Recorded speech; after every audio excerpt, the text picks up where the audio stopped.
that Lego thing coming, Dave? Oh, I'm not sure. Oh. I think we should time-lapse that if you guys plan on building it one day.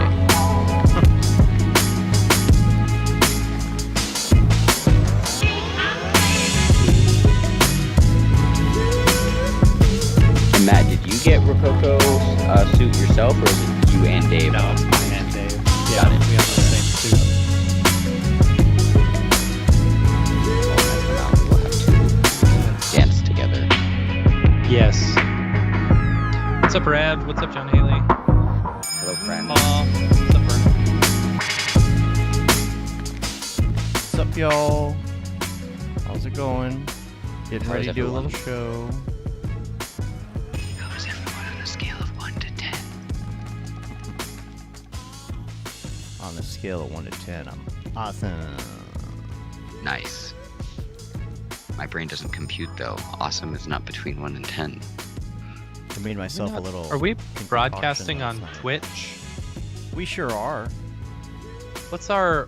Are we Mograph.com on Twitch? Yep. Okay. I just kind of do it. There's Yeah, not who really an owns the audience. Mograph Twitch? Oh, I have no idea. Yeah. Right. Looks like we are good to go. How y'all feeling? Y'all feeling good? Ready to I record? think so. I think so. I'm fine. Oh, boy. I see Sarah in the chat. I should probably have the chat open, too. Watching on Mograph TV. Yeah, Sarah, your house is looking great. It's coming along well. Pop out chat. Pop out Mm. that Shut up, chat. Siri. I Thank wasn't you. talking to you. Jeez. Cool. Am I just like slurring my words a whole lot more lately because Google and Siri have been going off like crazy lately for me? I don't think know. so. I don't think Mm. so. I'm getting old and I can't speak anymore. I'm sorry, I didn't Having- understand you. I'm having a midlife crisis. I'm in the middle of one right now. Yeah, get a sports car soon. No, because I feel like the Jeep is good enough for a sports car. Like I'll never need to own Good a enough sports for car. a midlife crisis. Right. I mean, I'll never get Yeah. rid of the Jeep. If I ever get rid Yeah. of the Jeep, I'm gonna get another Jeep. Just a better Jeep. All right, I'm gonna hit record. All right. Ready? I I'm am recording. rolling. Go ahead and record. Rolling.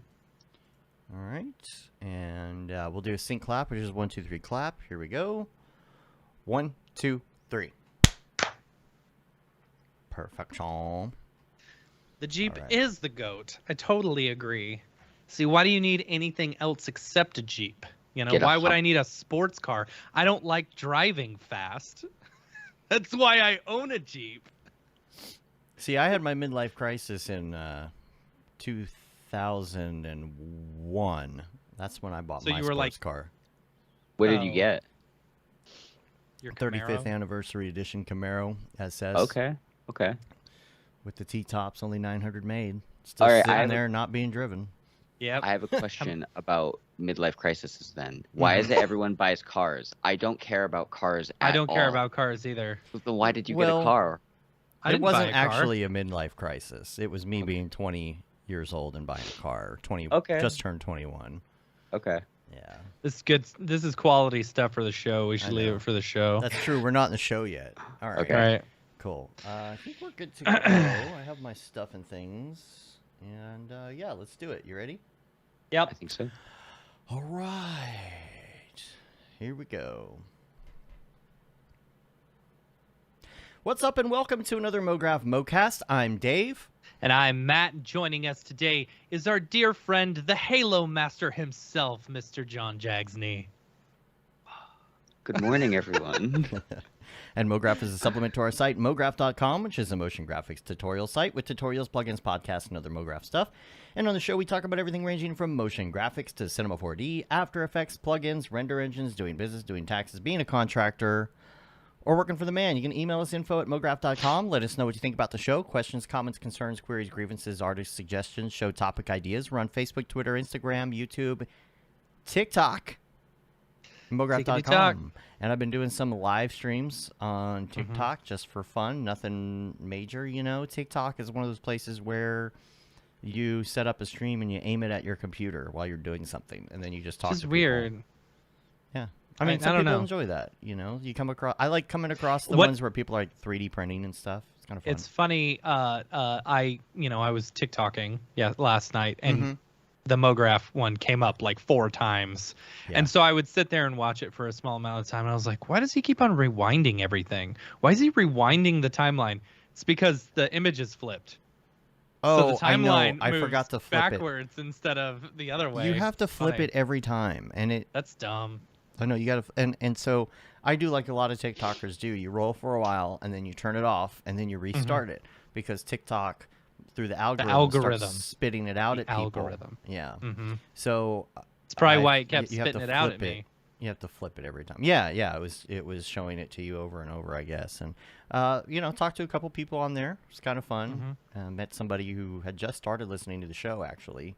That's cool. And talked about Mograph TV, which is coming out soon. We're running a few more tests. We're actually live streaming to it in the background as Are we? as a simulcast stream. Yeah. Did everything work? All right. Everything seems to be working right now. We'll find out after the show. It's something that we're going to do eventually. We're not going to do it right at launch because there's just a lot of things to take care of. But once everything is stable and we know it's running well, we'll be interjecting that feed into it as well. Now, both streams will be running on Mograph.com, so you shouldn't be getting a lot of alerts about Mograph TV going live unless it stops for some reason. It has to be restarted. But our tests, it's gone for a month without stopping, and that's only because I had to turn it off and do some maintenance. Right. So both streams will run simultaneously, so you'll be able to either click that or click on us whenever it's live stream time. And at first, you'll only catch the live stream for this show on the actual scheduled live stream link, not on Mograph TV. You will catch the repeats each week on Tuesdays, I believe, as well as some repeats of some other live shows, including Rocket Lasso. You'll be able to catch a lot of like the recent version of that, and you'll be able to. What other live streams do we have? We've got live streams from Boris Effects. We've got a ton of stuff from Maxon, of course. Replays and talks and tutorials and all the fun things there. And then you'll be able to also watch stuff from Plain Arts, like the podcast that Andy does. Who else? It's gonna be great. Isaac's channel. And then, of course, last but not least, tutorials and other things from Jon Jags Nee, who will also Hi, that's be me. on Mograph TV. You'll see him appearing in and out, giving little tips and tricks, interstitials. For y'all that are brand new to motion graphics, there's a lot of good tutorials on like WTF is After Effects and things about Illustrator or maybe programs you haven't touched before. So it's gonna be great. We've been working a whole year on this. It's gonna be great. It's gonna be great. A lot of media. I'll tell you that. I'm really excited for it because a lot of the time when I'm like doing just things where I've already things I have muscle memory for, I can just put that on in the background and just like listen to tutorials and pick up little things here and there. Yeah.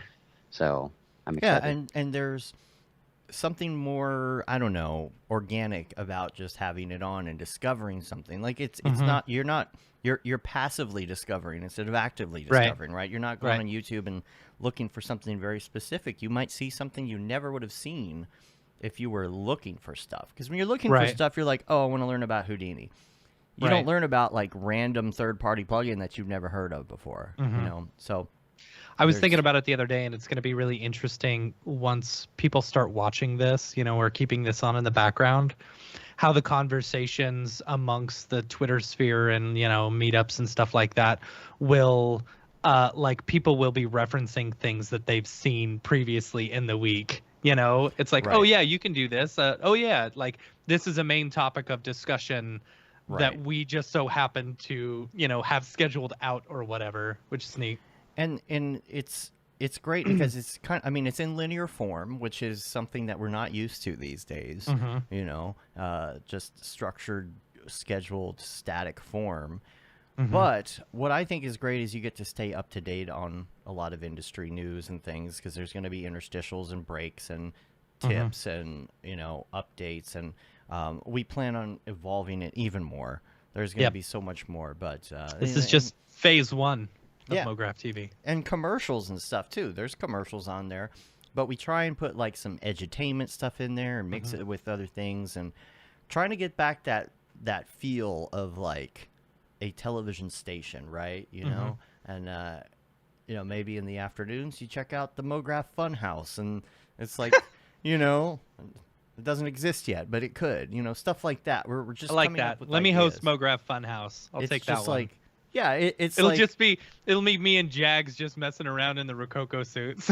yeah, dressed as clowns. Mograph Funhouse is all live Rococo in Unreal.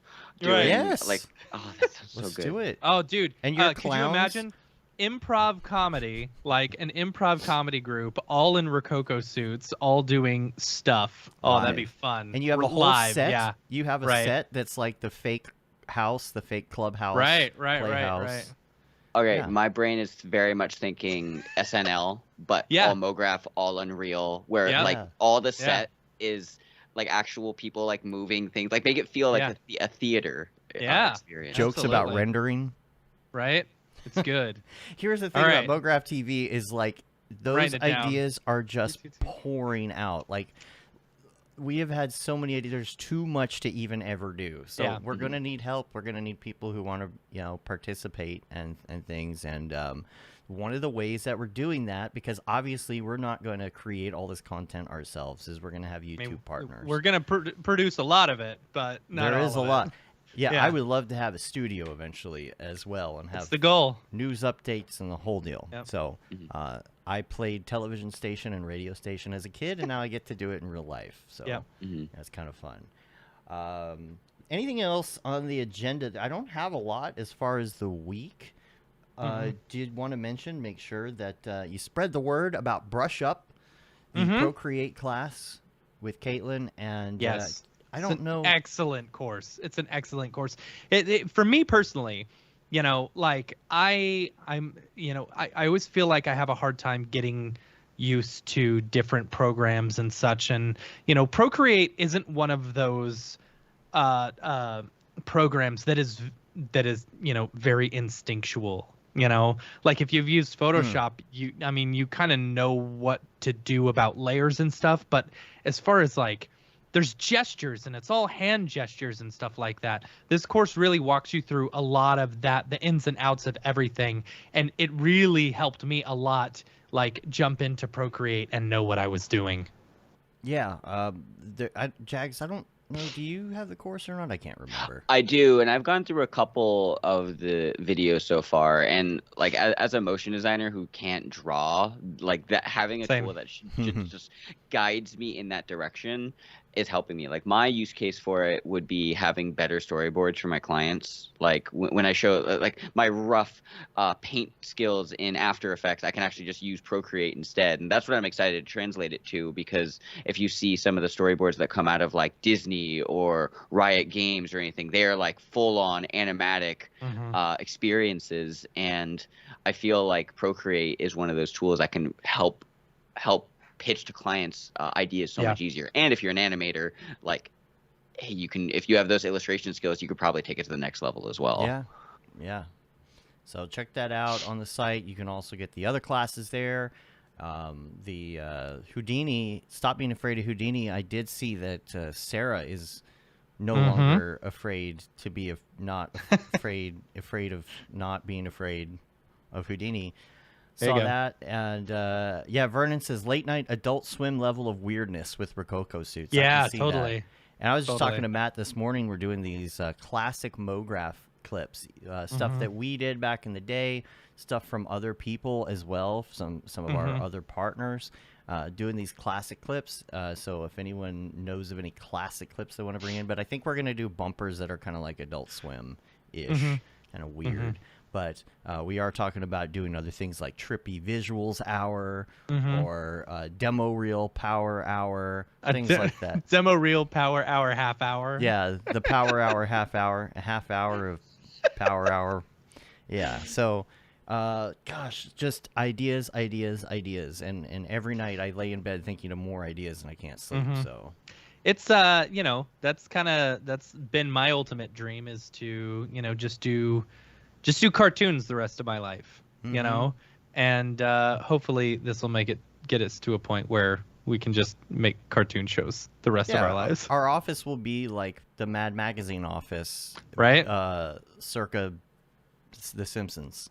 Right. Did I use that word right? I don't know.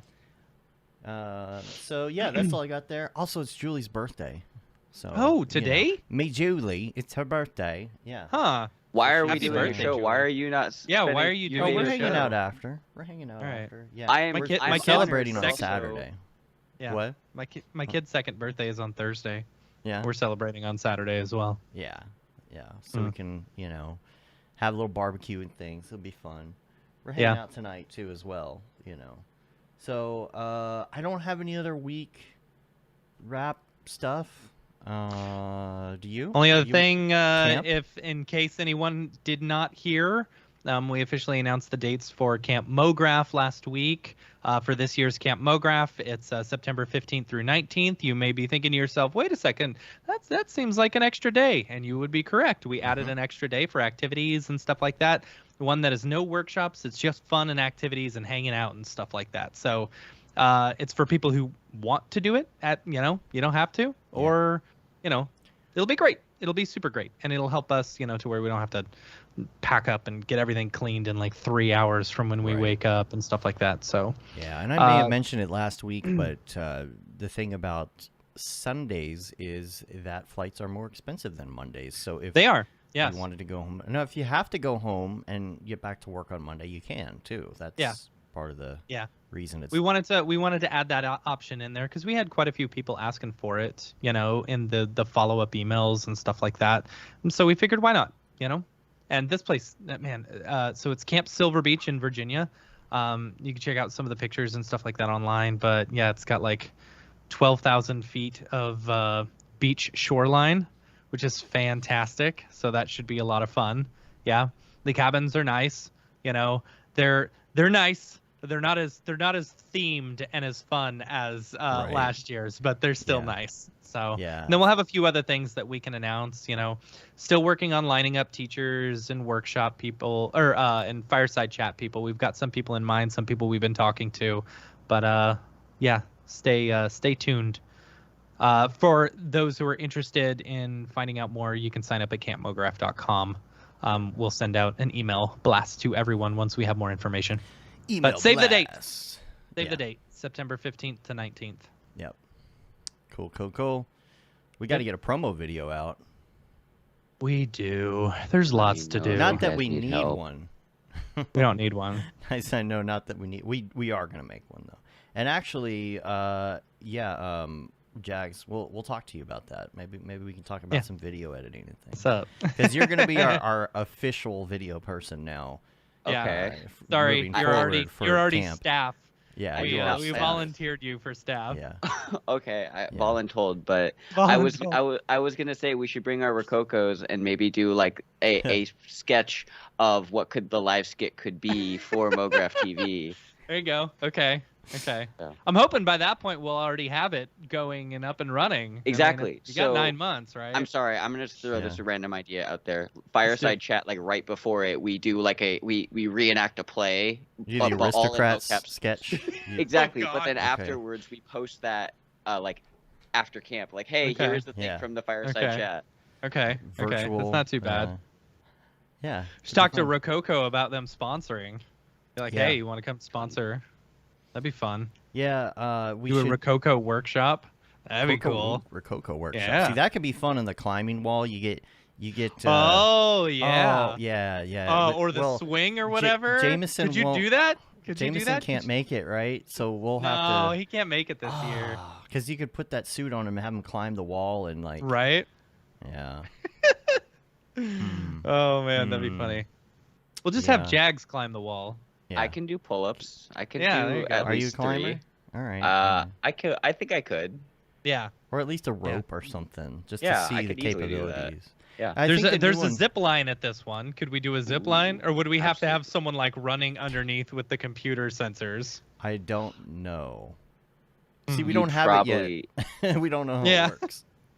I think it depends on how far it is. But that would be boring. It's a pretty far zip line. It would just be like it's cool. this. It's cool. It would just be a yeah. Well, we'd have to Just make sure that holding the the line. person moves a lot, you know? Yeah, that's why I thought Or a like rock wall does would be like good. a Superman thing. Mhm. Yeah. Of course, you could just have someone You could standing just do up. that on the ground. Yeah. I mean, let's be real. Couldn't you just make a pose and then just keyframe it in 3D, like along a spline? I feel like we're it's a getting lot way easier. ahead But where's of the ourselves. fun in that? Where's the Yeah. fun in that? That's not fun. Yeah. So yeah, you're gonna be doing this stuff for us, hopefully, and you know, we'll the only person you have to answer to though, besides us, is head of staff Casey Hupke. head of staff Casey Hupke. Okay. Head Yeah. of staff Casey Hupke. Yeah. Yeah. He's gonna be on next month or something as well. Mhm. So I'm sure Cool. we'll be talking about camp there as well, and we'll have some more information. You know, got to get head of staff on to make sure that Right. Head of you staff know, Casey everybody's Hupke. Head of staff. in line. Right. You know, everybody's Right. doing what they're supposed to, whoop them in shape. You know, Right. You know, run drills every morning. Right.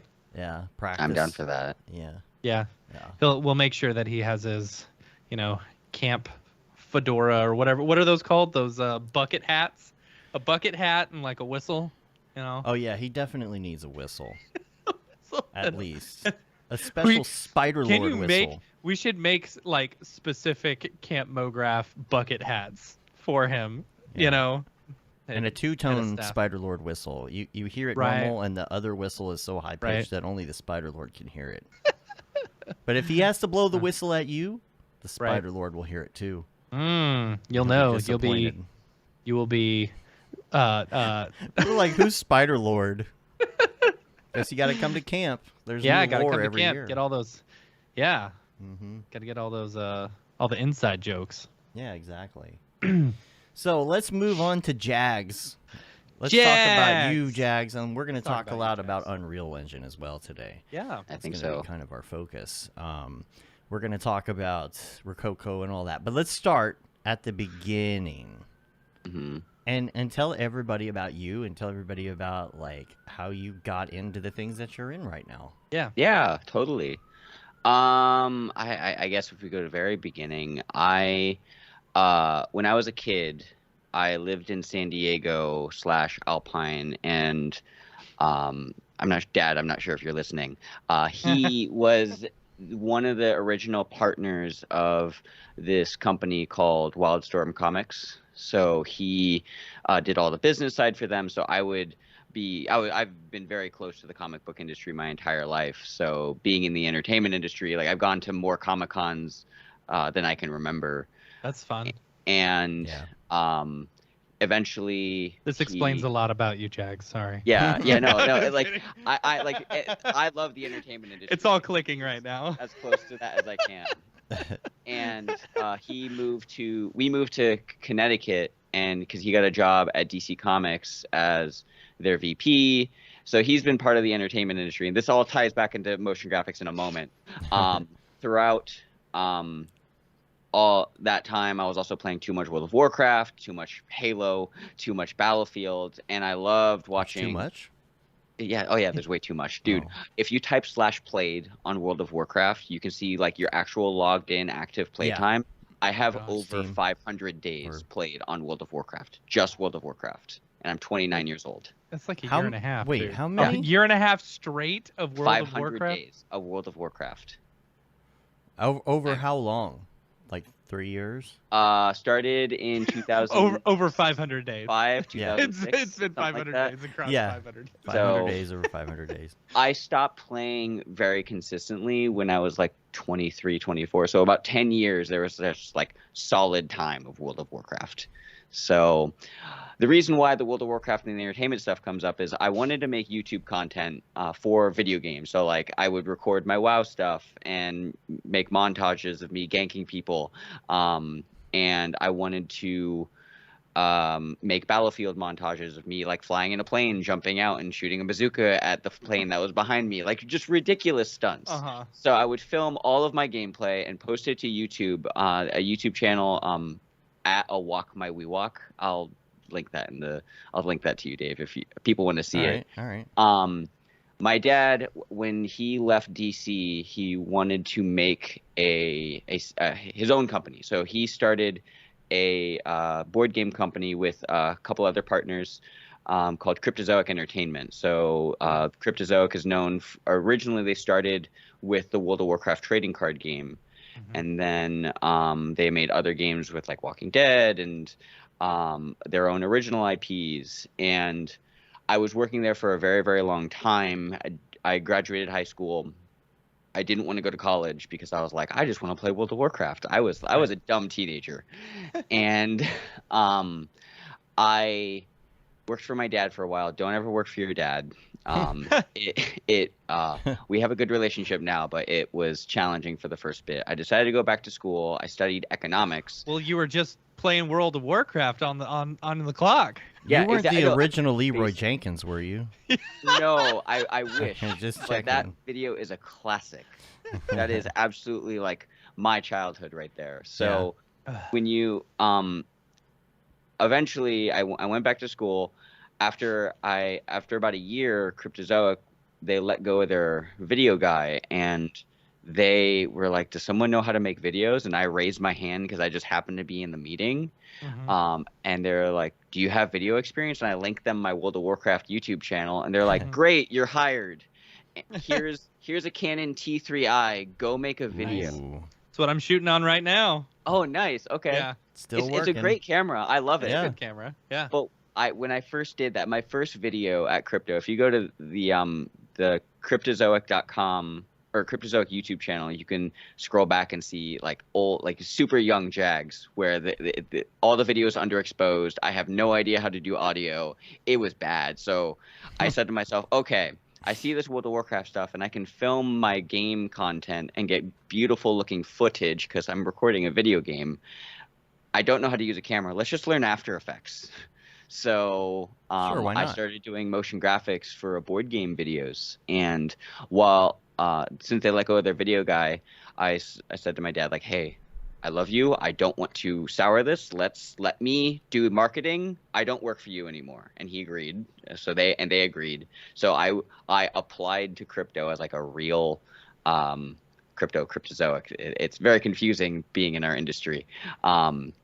I applied for the marketing position, and they gave me the position to help with video stuff. And I did that for a handful of years, just learning how to shoot with my phone sometimes, or just mainly taking their print files that they would send to a factory and be like, all right, how do I make a 2D card in After Effects? And then just doing titles and stuff. So that was my sort of training ground for After Effects. Someone in the chat said, "Don't forget the bleach blonde Jags." Oh, there is. I need to know about this. Oh, I will link you to the old Cryptozoic videos. You will see. Well, I'm looking at them right now. Is there one in particular? Oh yeah, you got to link me to it, Matt.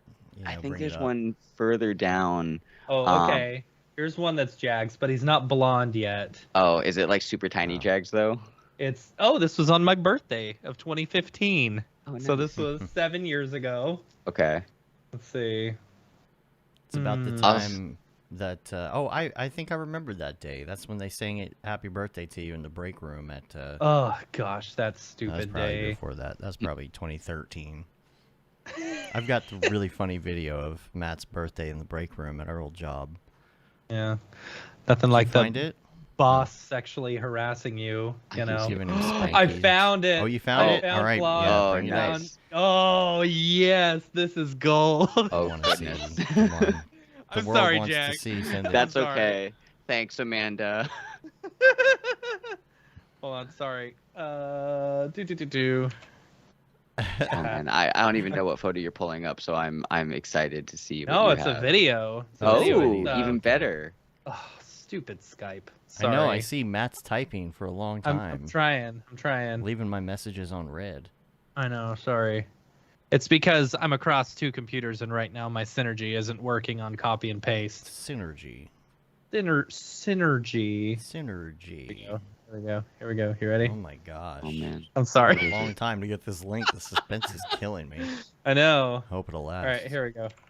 Oh my gosh! Come on. Matt is typing.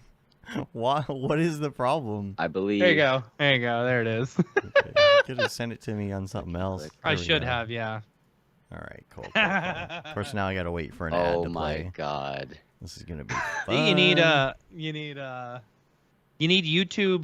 YouTube Premium. Premium. Yeah. It's so Oh. good. I just got it the other day. RedTube, you mean? Beautiful. You mean YouTube Red? No. Look at that. Yeah. Nice. I'm not sure if Sarah is watching, but she was the person at Crypto who I worked for who was like, yeah, we believe in your video. She also played WoW, so we were able to vibe on that. So she saw the videos and was like, yeah, you're great. Let's do this. So this Yeah. is my first After Effects stuff. Just taking Nice. their graphics Very nice. and just dropping it in on some title cards. I tried to do so many ridiculous things with expressions because I found like Oh my YouTube gosh. and just like let's sequence these things. I was very much thinking like I guess it would be a Houdini artist now, where it's just like let's do procedural animation, and I didn't have to do that, but I love it, Jags. I love was it. where my head was Thank you for letting us show that. of course, Yeah. of course, my ego is this big, and it gets bigger every day. So I did that at Cryptozoic for a while, and I was still going to school. I was studying econ at Cal State Long Beach, and I eventually got a degree. But that was economics. in economics, yeah. Wow. Okay. So forecasting. Why studying economics and stuff? So I originally went to school because I wanted to do game design, and my Why is first my thought TV was on? psychology. Should put Mograph TV on there. Yeah, right. Yeah. What's up with that? Send me the link. Yeah. Keep going. I, Sorry. No, you're fine. I wanted We're to so do psychology distracted. for game design, and I realized that it wasn't going to be at like the job market for psychology was smaller than like getting a finance job, and I could make more money doing economics. Like I could just go work on Wall Street and make a lot of money if I wanted to. So I was like, let's do econ because then I can also translate a lot of that knowledge to game design. So like studying markets, estimating like scaling curves for leveling up in RPGs and stuff like that. I wanted to take all that math and translate it into video games. So it's so funny. My senior project, I created this equation that predicted the probability. That gave us the probability of whether a team would win the championships in Overwatch, because I did not want to do a banking project. I was like, I want to do something related to video games. So I was like, I bet I could make an equation that allows me to input how much damage a team is doing, how much healing they're doing, and it would spit out, yeah, they're more likely to win than the other team. So it was ridiculous. So I studied econ for that.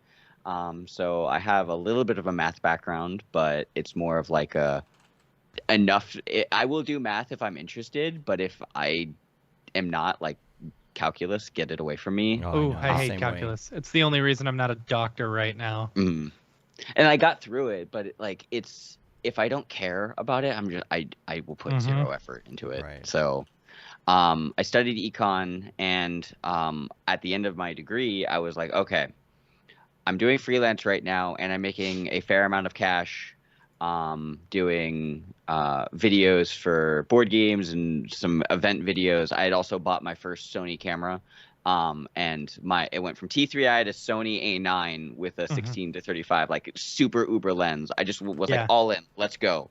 And people were like, wow, your quality got so much better overnight. Yeah. That's funny.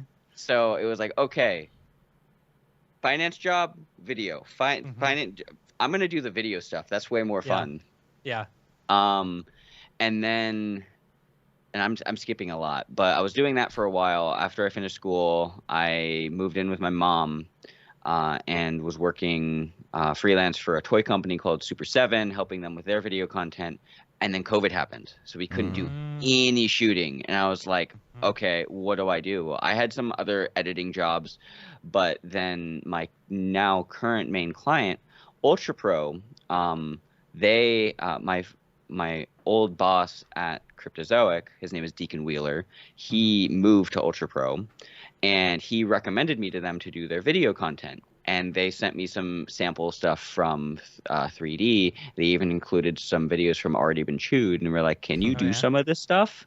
And what should have come out of my mouth was no, but I said yes. Nah, always say yes. Always Figure it say out yes. later, or hire Exactly. What I people should who have can said do was it. nothing. What I did say was absolutely. Yeah, I am so grateful for them, because in my portfolio I had already done a bunch of like motion graphics 2.5D videos. So they were like, "Can you do 3D?" And I was like, you know what? I've touched Cinema 4D once. I could probably figure it out. And I did. So my first video with them was a Magic the Gathering video for their accessory line, and it was just like some play mats unrolling and some binders and stuff. My other friend Bree Eklund, Radioactive Tea on Instagram, if you want to check her out, she helped me with the modeling stuff, and then that just sort of escalated into like learning Cinema 4D. I picked up the School of Motion Cinema 4D base camp, and then immediately after that video, Mograph had the Unreal course from Winbush come out, and and the Mandalorian was also being teased, and I'm like, okay, what is this video game stuff happening? I have one 2080 Ti. What can I do with this? Because in that first Cinema 4D project, I didn't realize that render times were like days. I just did not expect that. So I ended up taking the Unreal course because I was like, I need another solution. And then Ultra Pro was like, we have a bunch of board game videos coming up. And fortunately, the products didn't have like translucency or anything with like super complex textures. It's just like cardboard and stuff. So I'm like, okay. And I did a little dinosaur promo in Unreal. I remember that. It was really good. Oh, thank you. Yeah. I'm really proud of that one. There's a game called Past the Pandas, also in Unreal, and it's also just like very basic textures. And it just started doing more Unreal stuff, and I was like, this is great. So now I dabble a lot with Cinema 4D, a lot with Unreal, and I kind of just pick and choose which software I use based on what the product is. So like if I'm doing a product video for something that's transparent, like a transparent material, like a card sleeve, then I was like, all right, we have to use Octane or Redshift. But if I'm using, if it's like simple stuff where it's just like graphics on a card with a box, it's like, yeah, we're totally going to do this in Unreal. So I like that. I like the way that's a good way of thinking about that. Yeah. And that's something that's interesting about you and your path, into this in general, is that you came from, I guess, more of an Unreal background than, say, Cinema 4D like we did, I guess. It seems like we're slightly opposite. Like we do Cinema 4D and we dabble in Unreal, and you're kind of the other way. Right. But of course, lately you've been doing a lot of C4D stuff. I feel like just in you being on Discord and stuff, I've noticed. How are you feeling about like engines and stuff right now as far as non-real time? So I am going to say it straight up.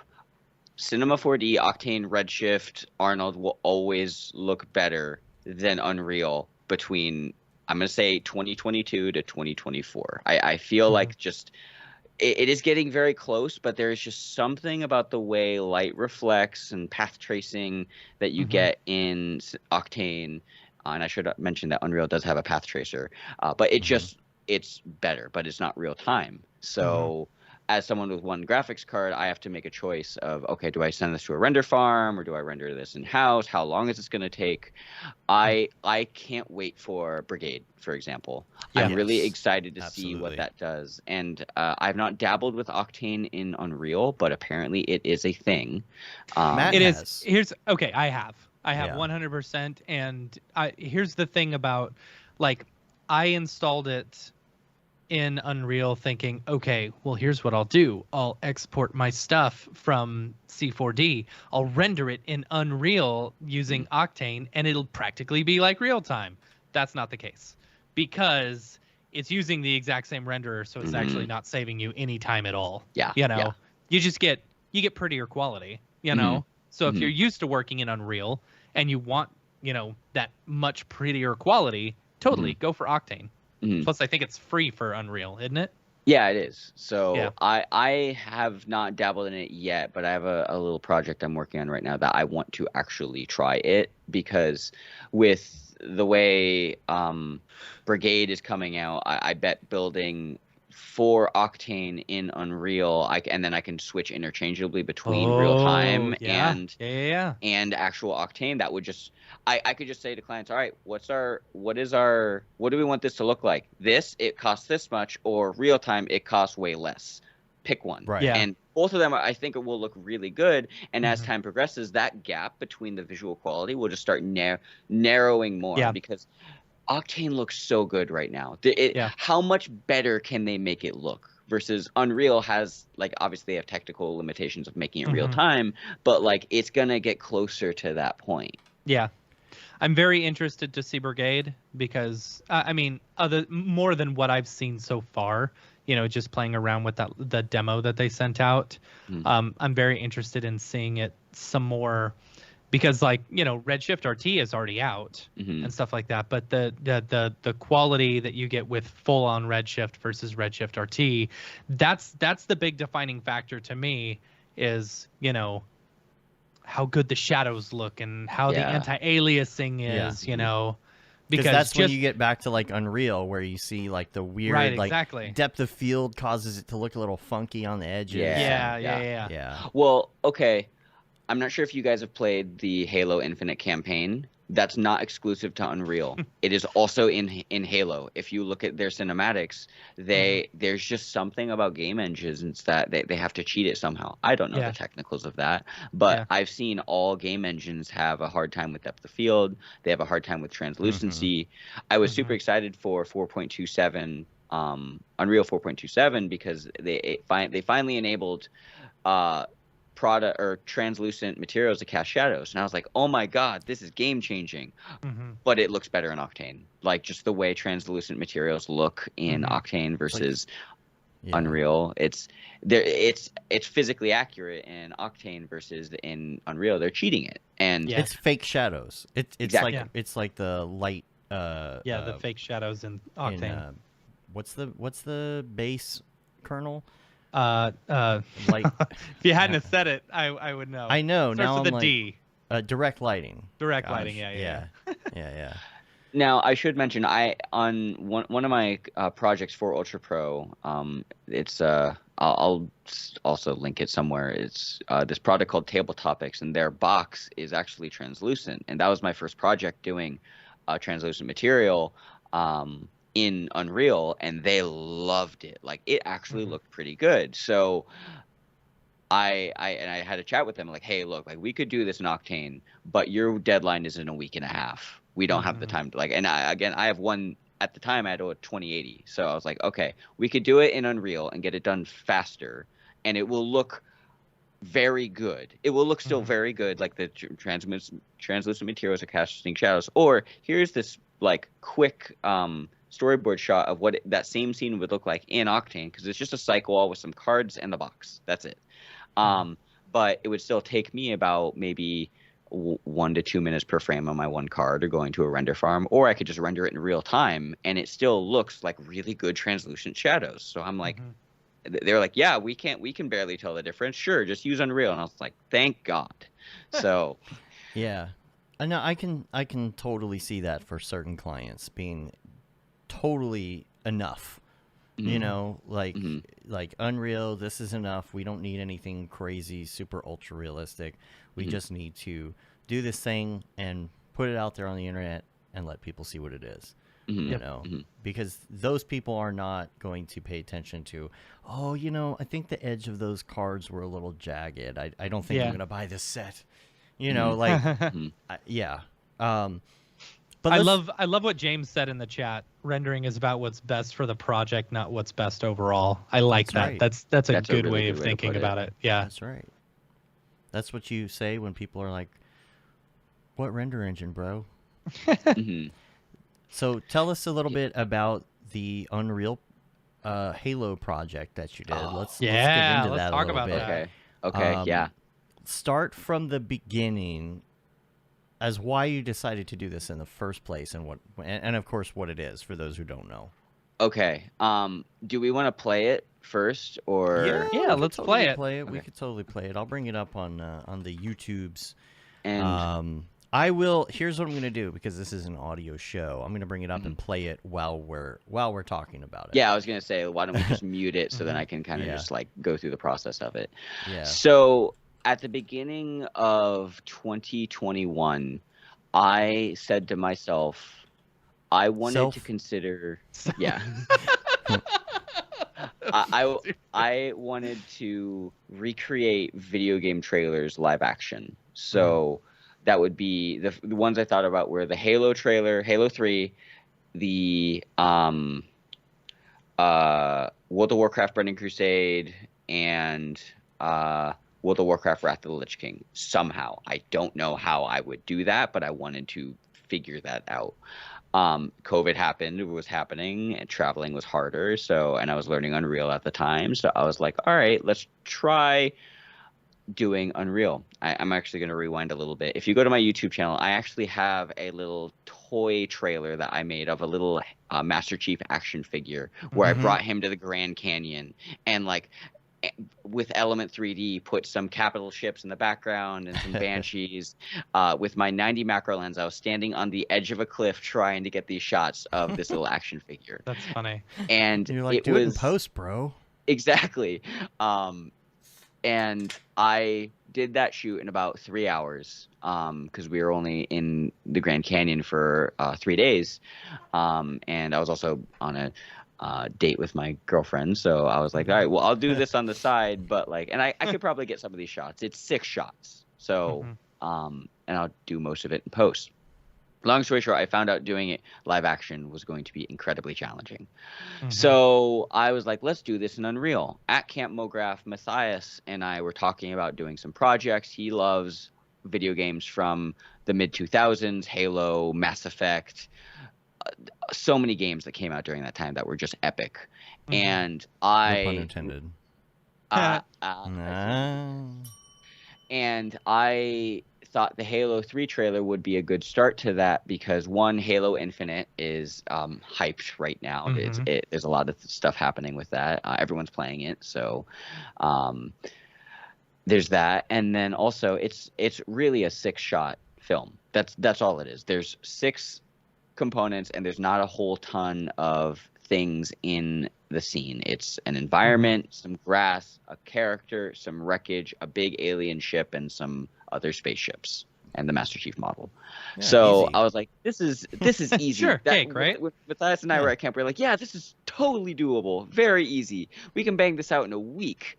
And I suddenly realized that to do it right, there were a lot of things that I did not think were going to come up. So like, for example, blowing grass in the wind. I didn't know how to do that. Doing landscape materials, or like a landscape that is so big to encapsulate the real trailer. I didn't know how to do that. Like we tried using a 16K map and it crashed on Unreal 5 because I didn't know how to build that correctly. Then using an 8K map, and I think we ended up using an 8K map, but even then, when you have that big of a texture, you just get tiling everywhere. So then I had to figure out, okay, how do I get this landscape to not look like gross from like, because the scene is so big, and that big wide shot of the big alien portal thing in the background, you would just see tiling everywhere. And I'm like, okay, how do I figure this out? So on my YouTube channel, there is for those of you who are listening, there's a video that goes into the behind the scenes of it. When Matthias and I jumped on, I didn't know how to model. So he modeled all the wreckage stuff. We found the Master Chief online. We built the environment ourselves. So that entire landscape I built in World Creator and then doctored it up in Unreal with the landscape tool, and then there's so much megascans in it. It is like all the cliffs that are there. It's like 2 or 3 of their desert cliff pack just duplicated and scaled and resized and changed slightly, so then it would create that depth. The cliff from the landscape actually didn't have a sharp cliff fall off. It ramped down because I couldn't figure out how to get it to slope, do a 90-degree cliff. Sure. So I just had to have like layers of that Megascans cliff over and over. So once we had like the models and the Megascans set up, the biggest challenge was making it feel like there was depth in the scene with fog, and using the tools in Unreal but giving it detail, because in Unreal you have a tool called exponential height fog where it creates fog in the distance, but in the foreground it doesn't have like wisps of like smoke coming by. So we kit bashed so much stuff from the Unreal Marketplace to get smoke in the scene, get fire in the scene, get blowing grass in the scene. In that YouTube video I mentioned, the BTS, I go into all the packs I bought to. How much did you spend total? Some of it I did get free. I think it was at least $300. Yeah, that was going to be my question. I didn't know if this is all free stuff or. Yeah. I know for a fact that I bought the Master Chief model on Sketchfab or TurboSquid, one of the two, for $30. That's not bad. That's a good model too. Yeah, no, that's a great looking model. Yeah. Whoever designed it, I'm sorry I don't remember your name, Master Chief Modeler, if you're listening. It's in the description of the BTS and the trailer. The dust pack I think was $60. The fire pack was another $60. Like all the Unreal Marketplace assets are very cheap because they're built for a video game engine. So you're not getting like 4K textures. You're getting 1K or 2K textures. So was there any comp work at all? No.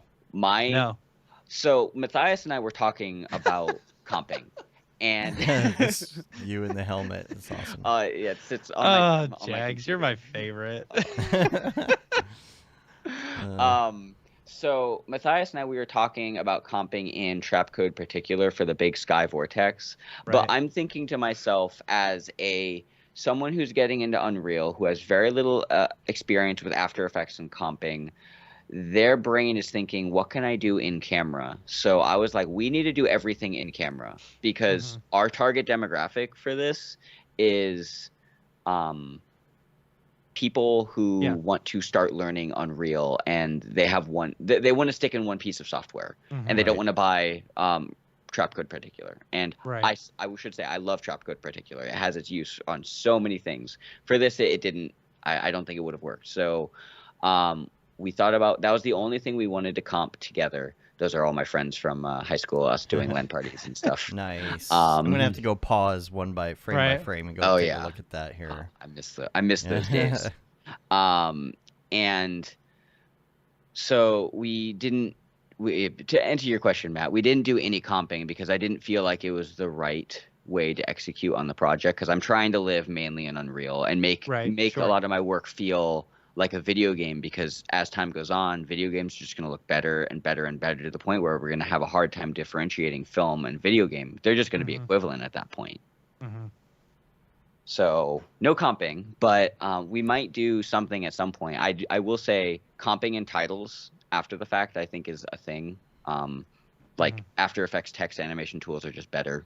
Sorry, Unreal, but like but like you don't need that for an in-engine tool. So it's like, yeah, if we have to do any fancy text animation or like TV graphics inside Unreal, I would consider bringing that in, like doing that in After Effects and then bringing it into Unreal. But like the final camera render, all we did is do some curves and I added a touch of noise to it to make it feel a little bit more vintage, so to speak. And but the stuff with your girlfriend, though, that was comped. Yes, okay, I take that back. That was comped. Right? Because that was, that's because you shot that.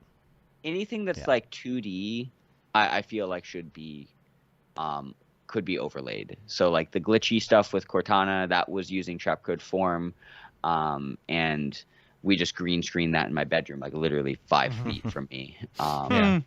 And when you were showing like that ending shot that shot right there, it looked so good. Oh, the final. And when you were sending us the early tests and stuff like that, I was like, oh boy, Jag's got some work to do. Yeah.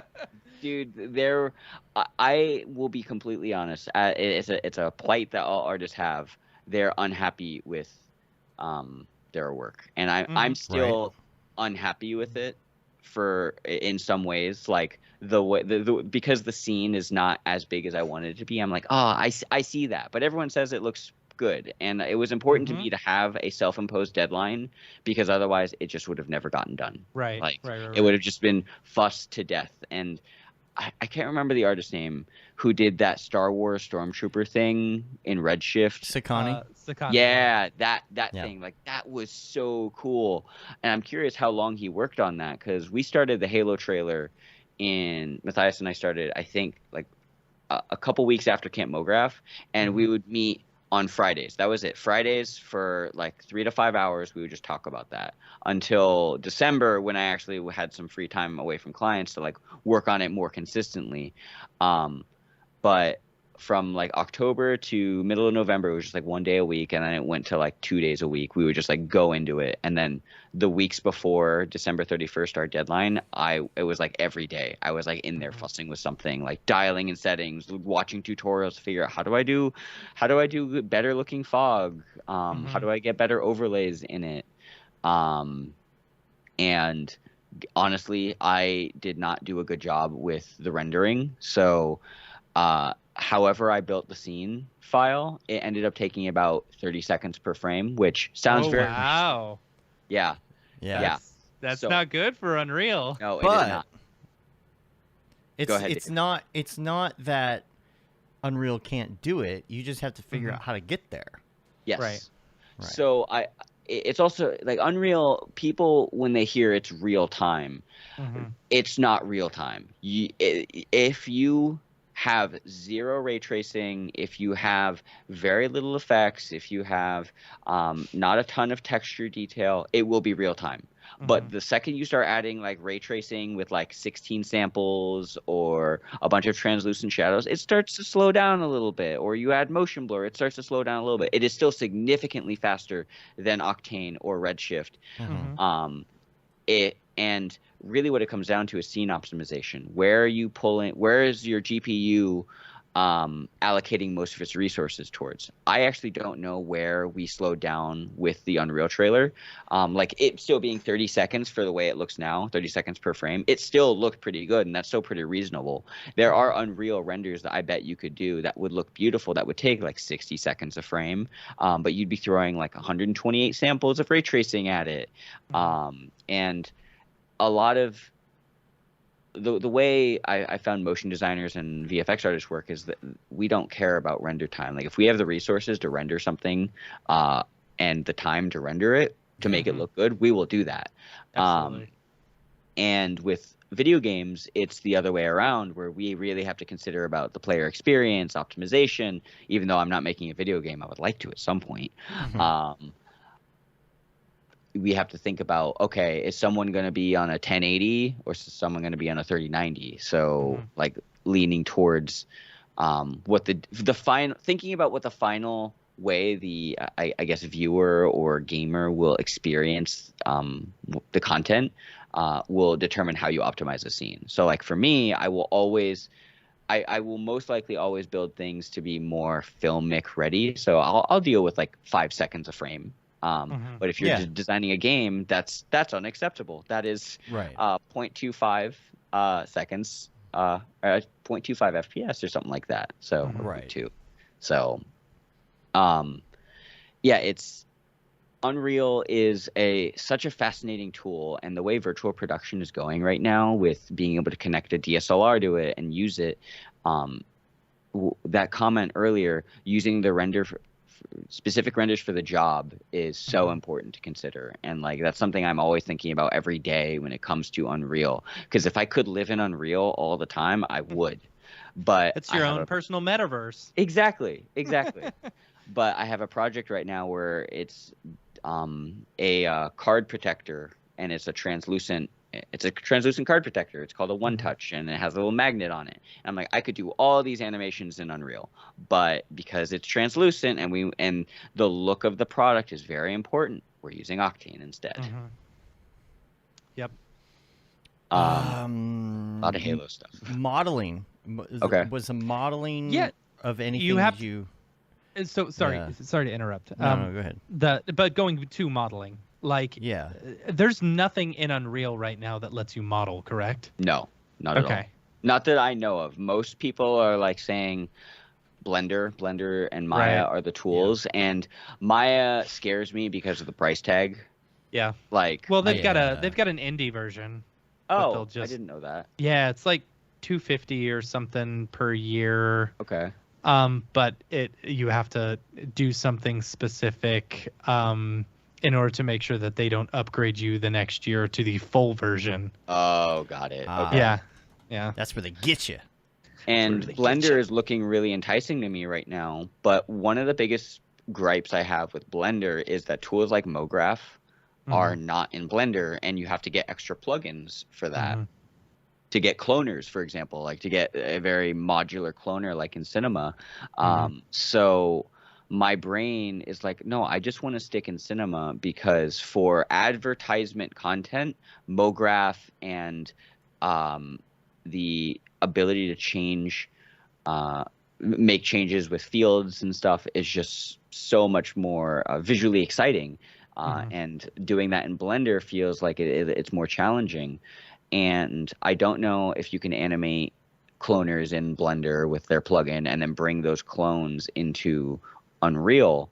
But I know with Cinema, when they fix the Cineware stuff, it works great. I've done a couple promos for Ultra Pro with their Magic the Gathering products, where I'll have like a fan of cards where it's just like fans open, or like a deck of cards comes out, and like that's so easy with cloners. So I'm like, I wish I could stick in Cinema, but unfortunately, Blender is really calling to me for the modeling, for the Mograph tools.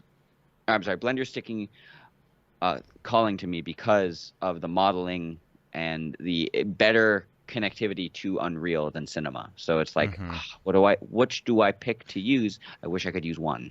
I'm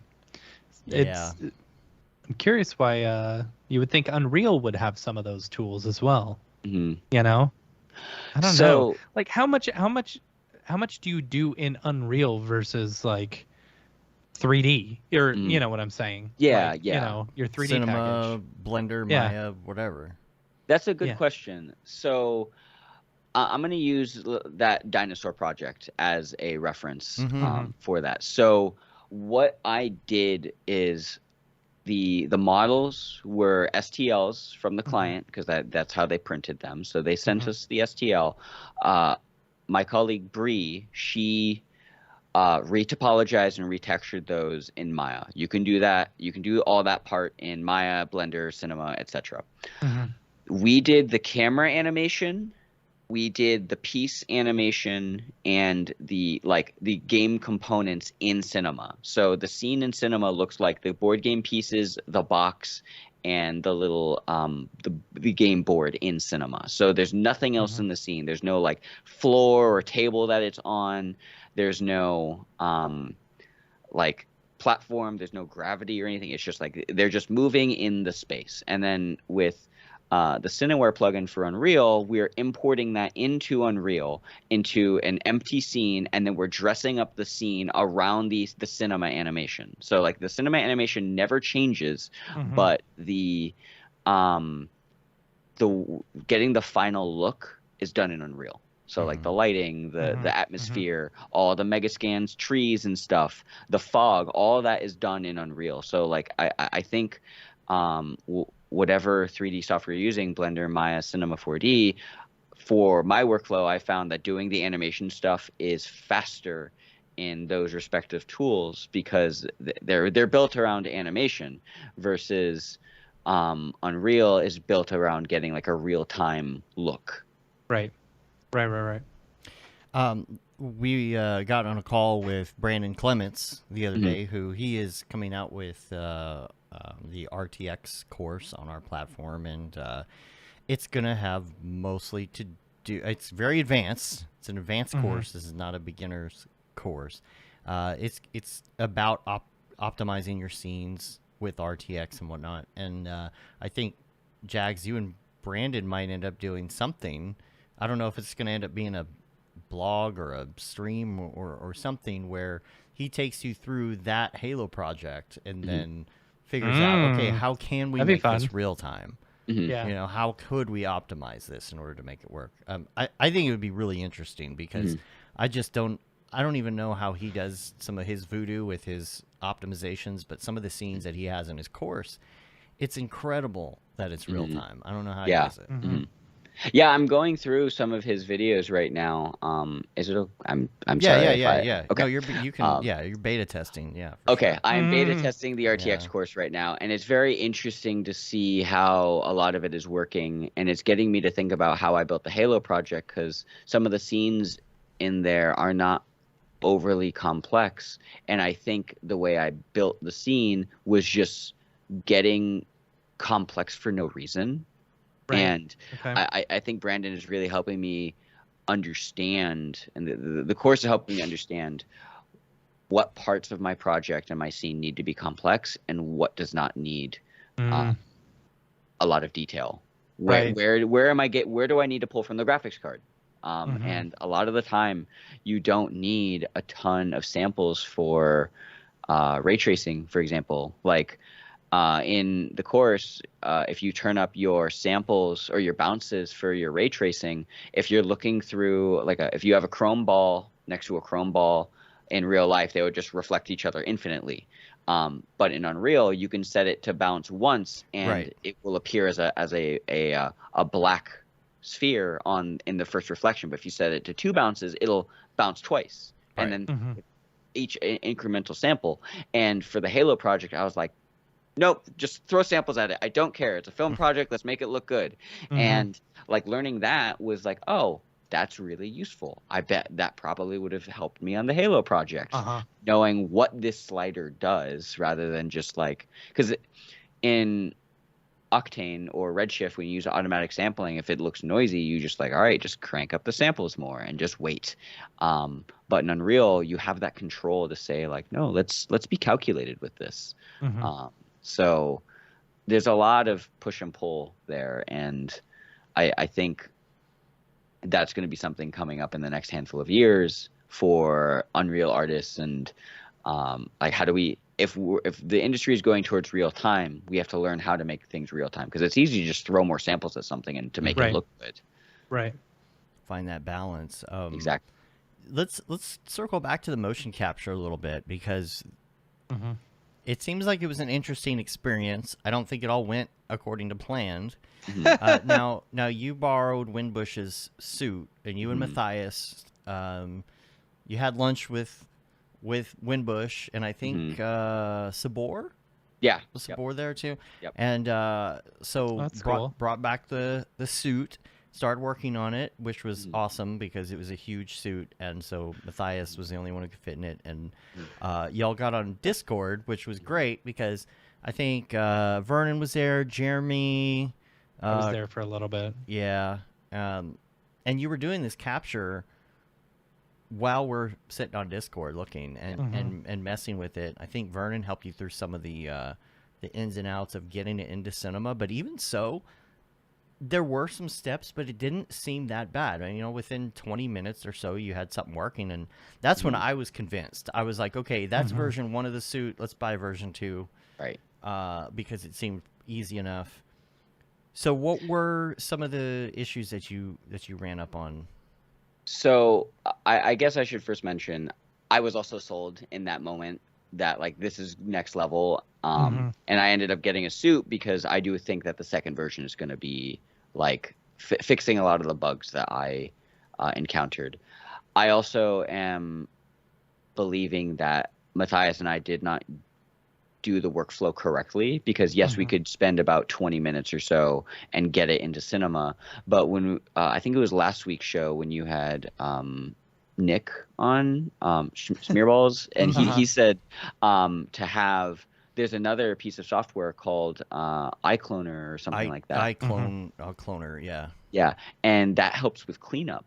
And I didn't do that. We didn't do that. So when I opened up the FBX for the first time straight from Rococo, with some of the filters on for preventing knee popping, it still was not where I wanted it to be. It looked janky. It looked weird, and it would have bothered me. Do you think that's going to be fixed in the new version, in version 2? I would think so, because there is a look at that jankiness. Like look yeah. When people talk to me about software and they get frustrated at software, I sympathize, but I also try and sympathize with the engineers on their end as well. They're probably aware of a lot of the issues that we're working with, and they're of course working on it. Like it looks pretty good for some stuff, but what we got from that day, it didn't look quite right, and I felt like this shot right here, it would have not looked as clean. So Gabby, who was in the Winbush class showcase, that's her. She has an XSEN suit, and she helped us out big time with that. She is an amazing motion capture artist, and that helped us. I think for the second version of the Rococo, they're more than likely aware of these slight knee popping issues. It was so minor that, like, I bet I could have gotten away with it and did some minor cleanup, but I was just like, I have to get this done on December 31st. I'm just going to ask some friends to help out. I think for my use cases, getting the suit, like, my first idea is doing some like exercise tutorials, like how do you do a squat, because I have a squat rack in my garage. That's not a bad idea. Yeah, you could have like a really silly avatar for that too, you know. Exactly. Yeah. Just like over the top, or like Clown imagine dude getting Goku to teach people how to exercise. That would get people in the gym, I think. Teach people how to do the run. What's the run called? With you got your arms behind your back? The Naruto the run? Yeah. Oh god. Yeah. Teach people how to do that in the suit. Yeah. But see, in real life, you could put something against your chest to hold you there, so people would think you're just really good at it. Right. Yeah. Right. That's funny. So, yeah, like that's why I wanted to get the suit, and I firmly believe that Rococo makes a good product. No offense to Winbush's suit, we had some issues with it on that day where it just was not connecting. There is likely a situation where we just weren't experienced. We didn't know how to optimize it. And just the suit may not have been calibrated, because Winbush mentioned he hadn't used it in a little while. We just didn't know. So I was like, okay, I bet this works, because if you look at the Rococo Instagram, like, sometimes social media is a highlight reel, but also at the same time, like, people are making some really cool stuff with that. So is that my fault, or is that their fault? I think it was my fault that we didn't use Rococo, but I bet that in the future we will end up making some really cool stuff. Like, if I'm sorry to invite myself over, but when I come out and visit, I bet that we're going to be able to make something really cool with that, just because we'll have a full weekend rather than 6 hours to plus play with it and just mess with things. So we're going to build a video game. That's what we're going to do. And we're going to do all the animations for a video game. And Matt, who is usually in the chat here, VJ, he's texted me this week. He's been on some live streams, just watching some live streams about some of this mocap stuff and hearing what's coming down the pipeline. And the word is that the new version is going to have a lot of those bugs worked out. You know, I'm sure they're learning, and they're of course what's the suit that Gabby has? It's the XSense, right? That one's way more expensive, right? I don't know what the price point is, but as far as I know, yes. I believe it's way more expensive. So it'll be interesting to see, because obviously there's some competition there with that, and they're probably trying to live up to those expectations. Man, of an Jags, yours exosuit. looks so much better than the original. Right. Oh, thank you so much. Yeah. I still see issues with it, and I'm like, I could have done this better, but like, You always get that. You get Yeah. that with any project, you know, especially with the And- open world stuff. You know, with the huge world. See, Yeah, what is this shader complexity thing that you're showing here? Is that like an So- LOD thing? No, so basically what it's calculating is whenever the camera shoots a ray out, it has to calculate how many times it has to go through, how many times the ray collides with geometry to render that pixel. So the reason why it's super bad there is because whenever you have a fog card, you have translucency. So it's going through like 50 fog cards there to try and render that. So Logan, who was also on the Mograph, The special with Windbush. yeah, the special, yeah, he helped me get like start dialing things out a little bit better. So like I was originally throwing like 128 ray tracing samples at it, and he's like, "Dude, stop, just use 16, it's fine." And I'm like, "But why?" And I did, and I was like, "I see no difference." So Yeah. Unreal is built to like play on like 1080 graphics cards, or like people are still running on 960s, and it still looks really good on a 960. So it's like, okay, they're probably they don't even have very complex RTX on those graphics cards, so or at all as far as I know.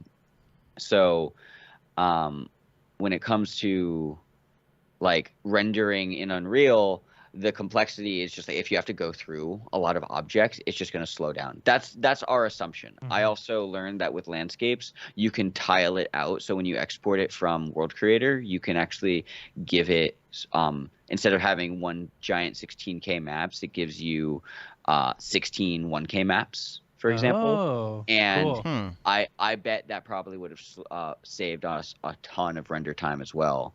So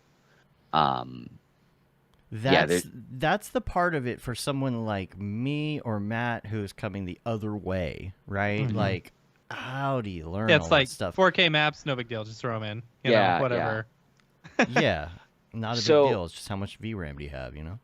So as someone who is a smaller, I guess, studio / independent artist, the biggest reason why I am like really leaning towards Unreal for a lot of my projects is the availability of assets. Like Yeah, as absolutely. an artist, I get that 100%. Yeah. you're always like, as you're an artist longer, you collect you get a big hard drive full of more assets and more assets. So if you're working in Octane for 15 years, you've collected things throughout other projects that you can use or built things.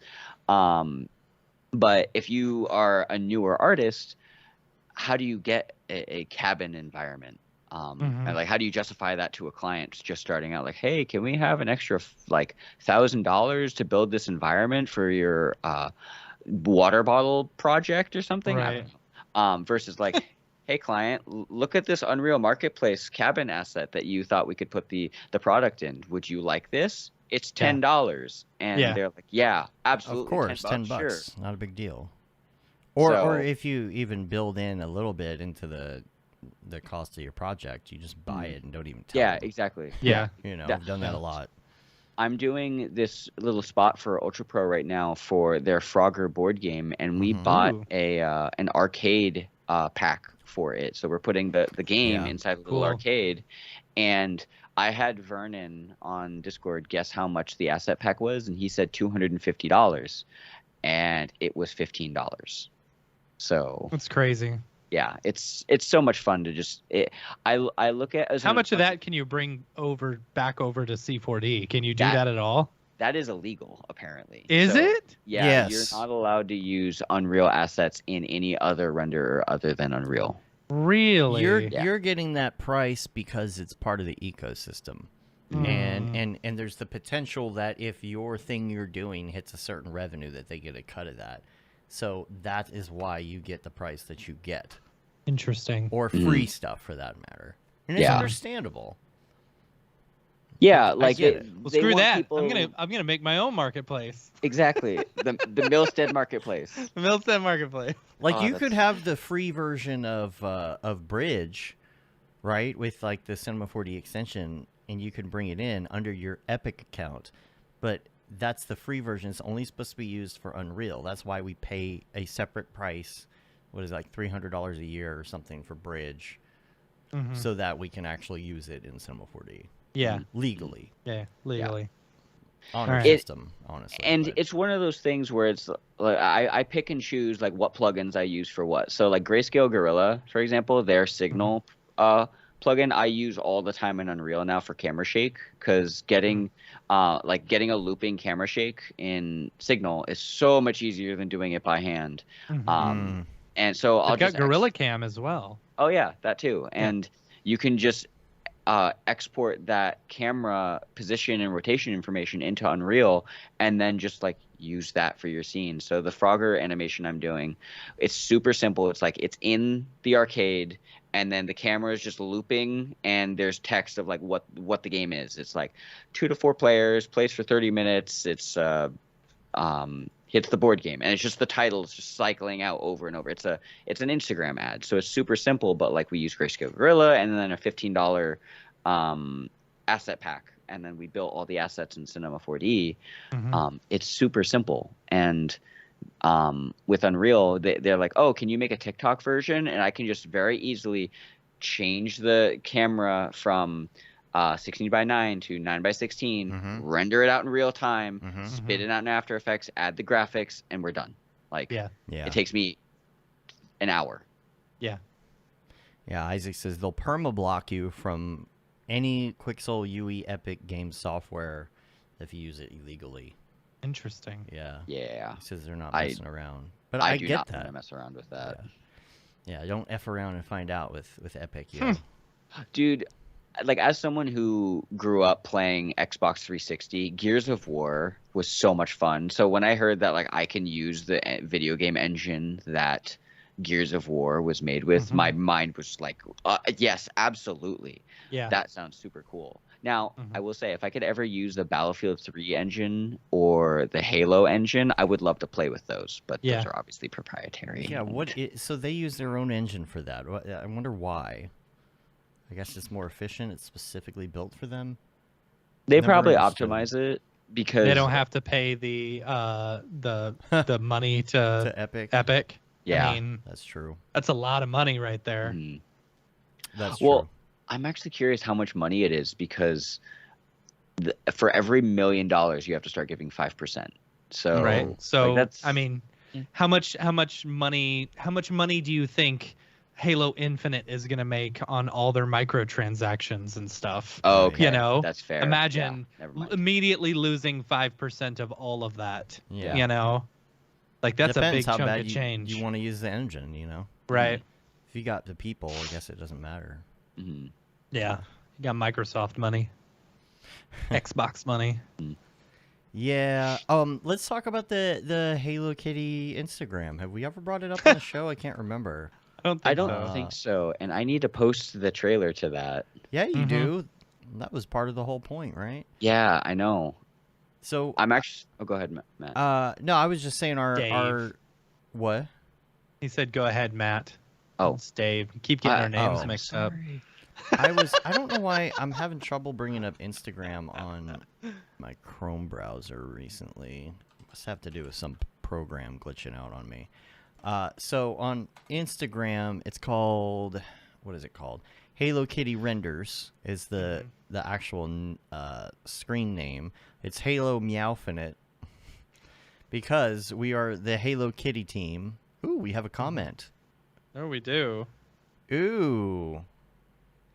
Somebody liked one of our photos. Okay, so we have our Halo team. We've talked about it many times on the show before. And so most of our Halo team are 3D animators or artists in some way, shape, or form. So now we just create these dailies every once in a while.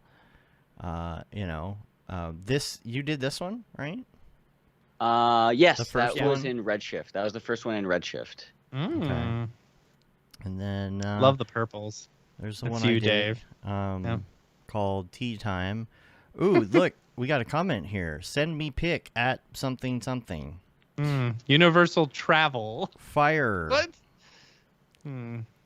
Promote it with something something. Cam, Okay. that one is so good. The Thanksgiving. Yeah, it's that's so funny. good. Is that Yeah. Octane? I don't know what that is, but It's got to be Octane if it's Probably. Cam. Yeah.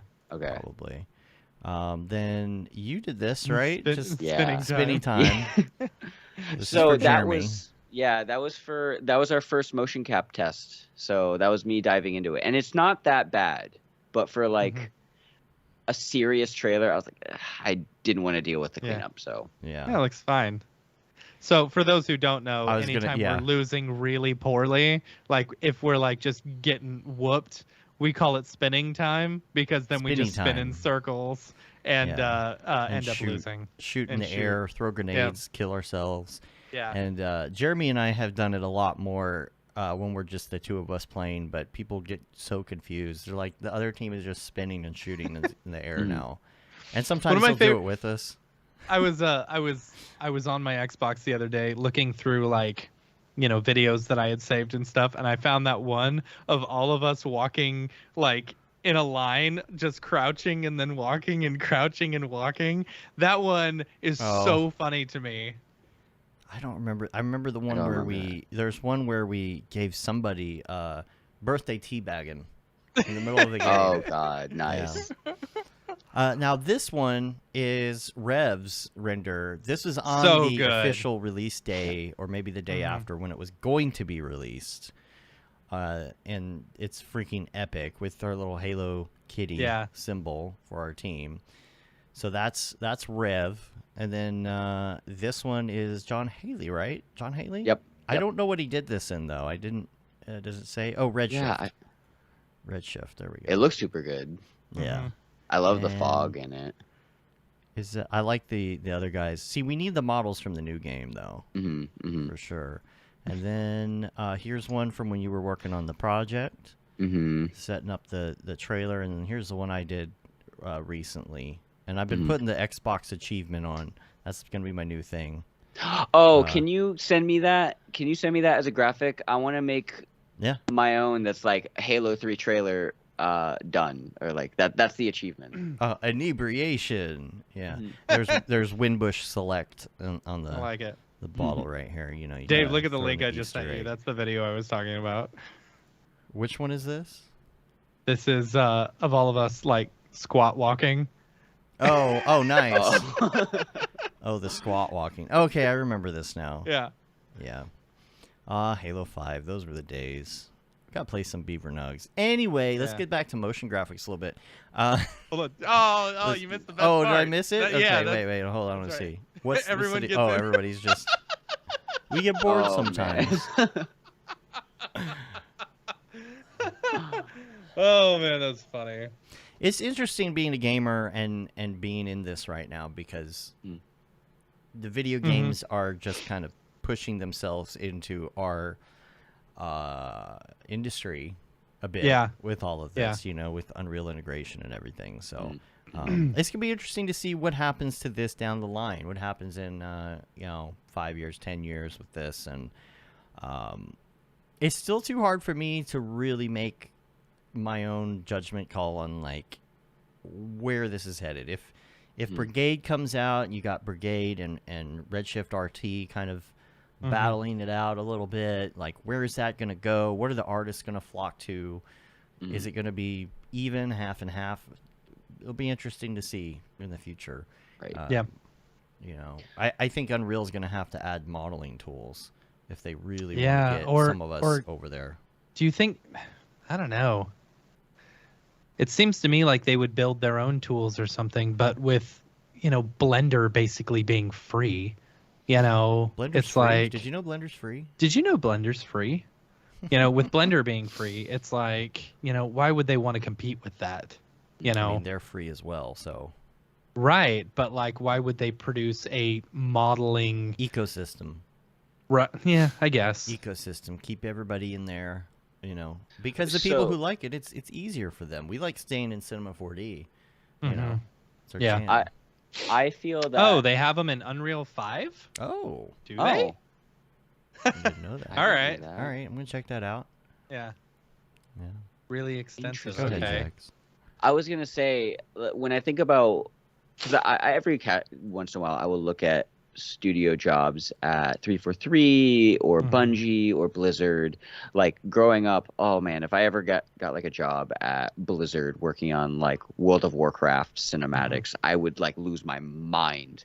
Yeah. But they're Maya and Houdini, Mhm. and obviously Houdini for like simulations and stuff, but like Maya is the tool that they use. So I feel like if they were to buy Epic were to buy Blender, it would throw all these big studios on for a loop, because their studios are built behind Maya, and as far as I know, Maya has a much more robust tool set for character animation, and most of the time video games is built around characters and character animation. So that's a hard choice, because I would love to see Epic get into modeling, but what are the artists who are developing video games actually using? Because at all art schools like Right. LCAD, Laguna College of Art and Design, which is where my girlfriend went, they teach Maya and I think a little bit of Houdini. But it's like, because most students want to go to like DreamWorks or Pixar or Blizzard or like these big studios. Blender, as far as I've seen, is like, it's a great tool, but it's much like I don't think the big AAA studios recognize it as like the tool yet. Mm-hmm. Yeah. I could be wrong. Yeah, I don't know. I don't know the answer to that. I don't know. What are they using right now? Your average like game developer. They don't care anything about this post-production thing. Yeah, I don't know. Back when I was in college, it was 3ds Max all the way for video game. You know. Yeah. Mm-hmm. Now maybe not so much. Yeah. I don't know. I'm in the motion graphics world. And I make love motion cinema. graphics. I love Right. cinema. I'm sorry. Like for motion graphics, for making like, the reason why I got into it is because Mograph is just so cool to just like procedurally animate things, like a bunch of objects all at once. It makes like one of my favorite videos I've done for one of my clients. They have 12 different colors of boxes, and they're like, can we have the colors of the boxes change with the beat of the music? And I'm like, sure, no problem. Yep. Easy. And as far as I know, doing that in Unreal randomly would be very complex, developing a very deep node tree blueprint. And do you need to get that deep for a little effect like that for a video? Yeah. I'm with you. Hey, I got some links for you today. Cool. For once, wanted to throw out here real quick. And this is exactly fits with what we're talking about right now. It's a perfect segue. There is a link that you posted, Jags, in the Discord quite a few weeks ago. I held on to it for today, and it is the McDonald's virtual set that was done in Unreal. Okay. This is cool. I haven't seen this. This is pretty amazing. I'll try and find the link here so I can bring it up. There's a spot that was done for McDonald's, and it takes place over a couple different seasons. You know, I think it starts in the winter, ends in the summer, and it's got these two guys sitting at a table at a McDonald's. But it was all done in Unreal. It was virtual set. I'm gonna try and find the link here if I can. What episode is this? 313. There we go. And I'll post a link to this in the show notes as well. Here it is. This is actually on ArtStation, and yeah, check this out. So this, you know, they had, of course, like a floor and some tables and chairs and stuff, but this whole thing was done, and it doesn't look 100% real. But when you're getting into production and it's a backdrop, it tends to look pretty realistic. The snack bar, everything. You can see the monster. That's good. Yeah. Yeah, the monster looks a little puffy, you know, compared to the top of my monster, you know. But this is all background elements anyway. But in the spot, you can't tell at all. because it's all out of focus anyway. Wow. And these two guys are just having their daily coffee. But all of that is LED wall. I don't know if the floor was LED or if they just went with like a regular floor, but you can see the seasons are changing here. So they're changing what's outside and the warmth of the color temperature. That's a cute commercial. Yeah, so if you look at my this, grandpa used to go with all his friends, to go to McDonald's every day and have coffee. That's cute. Yeah. Until, Can I ask a question they all from the died. chat? Yes. Go ahead. So Isaac mentioned that the dojo scene in the new Matrix is all Unreal 5, and I would love to know if that was real-time Unreal 5 or if they did path tracing. Right. Yeah, I don't know. I haven't seen it yet. Okay, so they did have a floor. They did have a floor, but it's only pieces. You can see they were just putting pieces of the floor where it was needed. Yeah. In the set. But that's so interesting. Yeah, they did a very good job. I love these stills. Gosh, man. It's so cool. Yeah. I mean, they look like they're in a real place. That's so cool. It would be so fun to be on one of these on set, especially like would. the big one that they have at for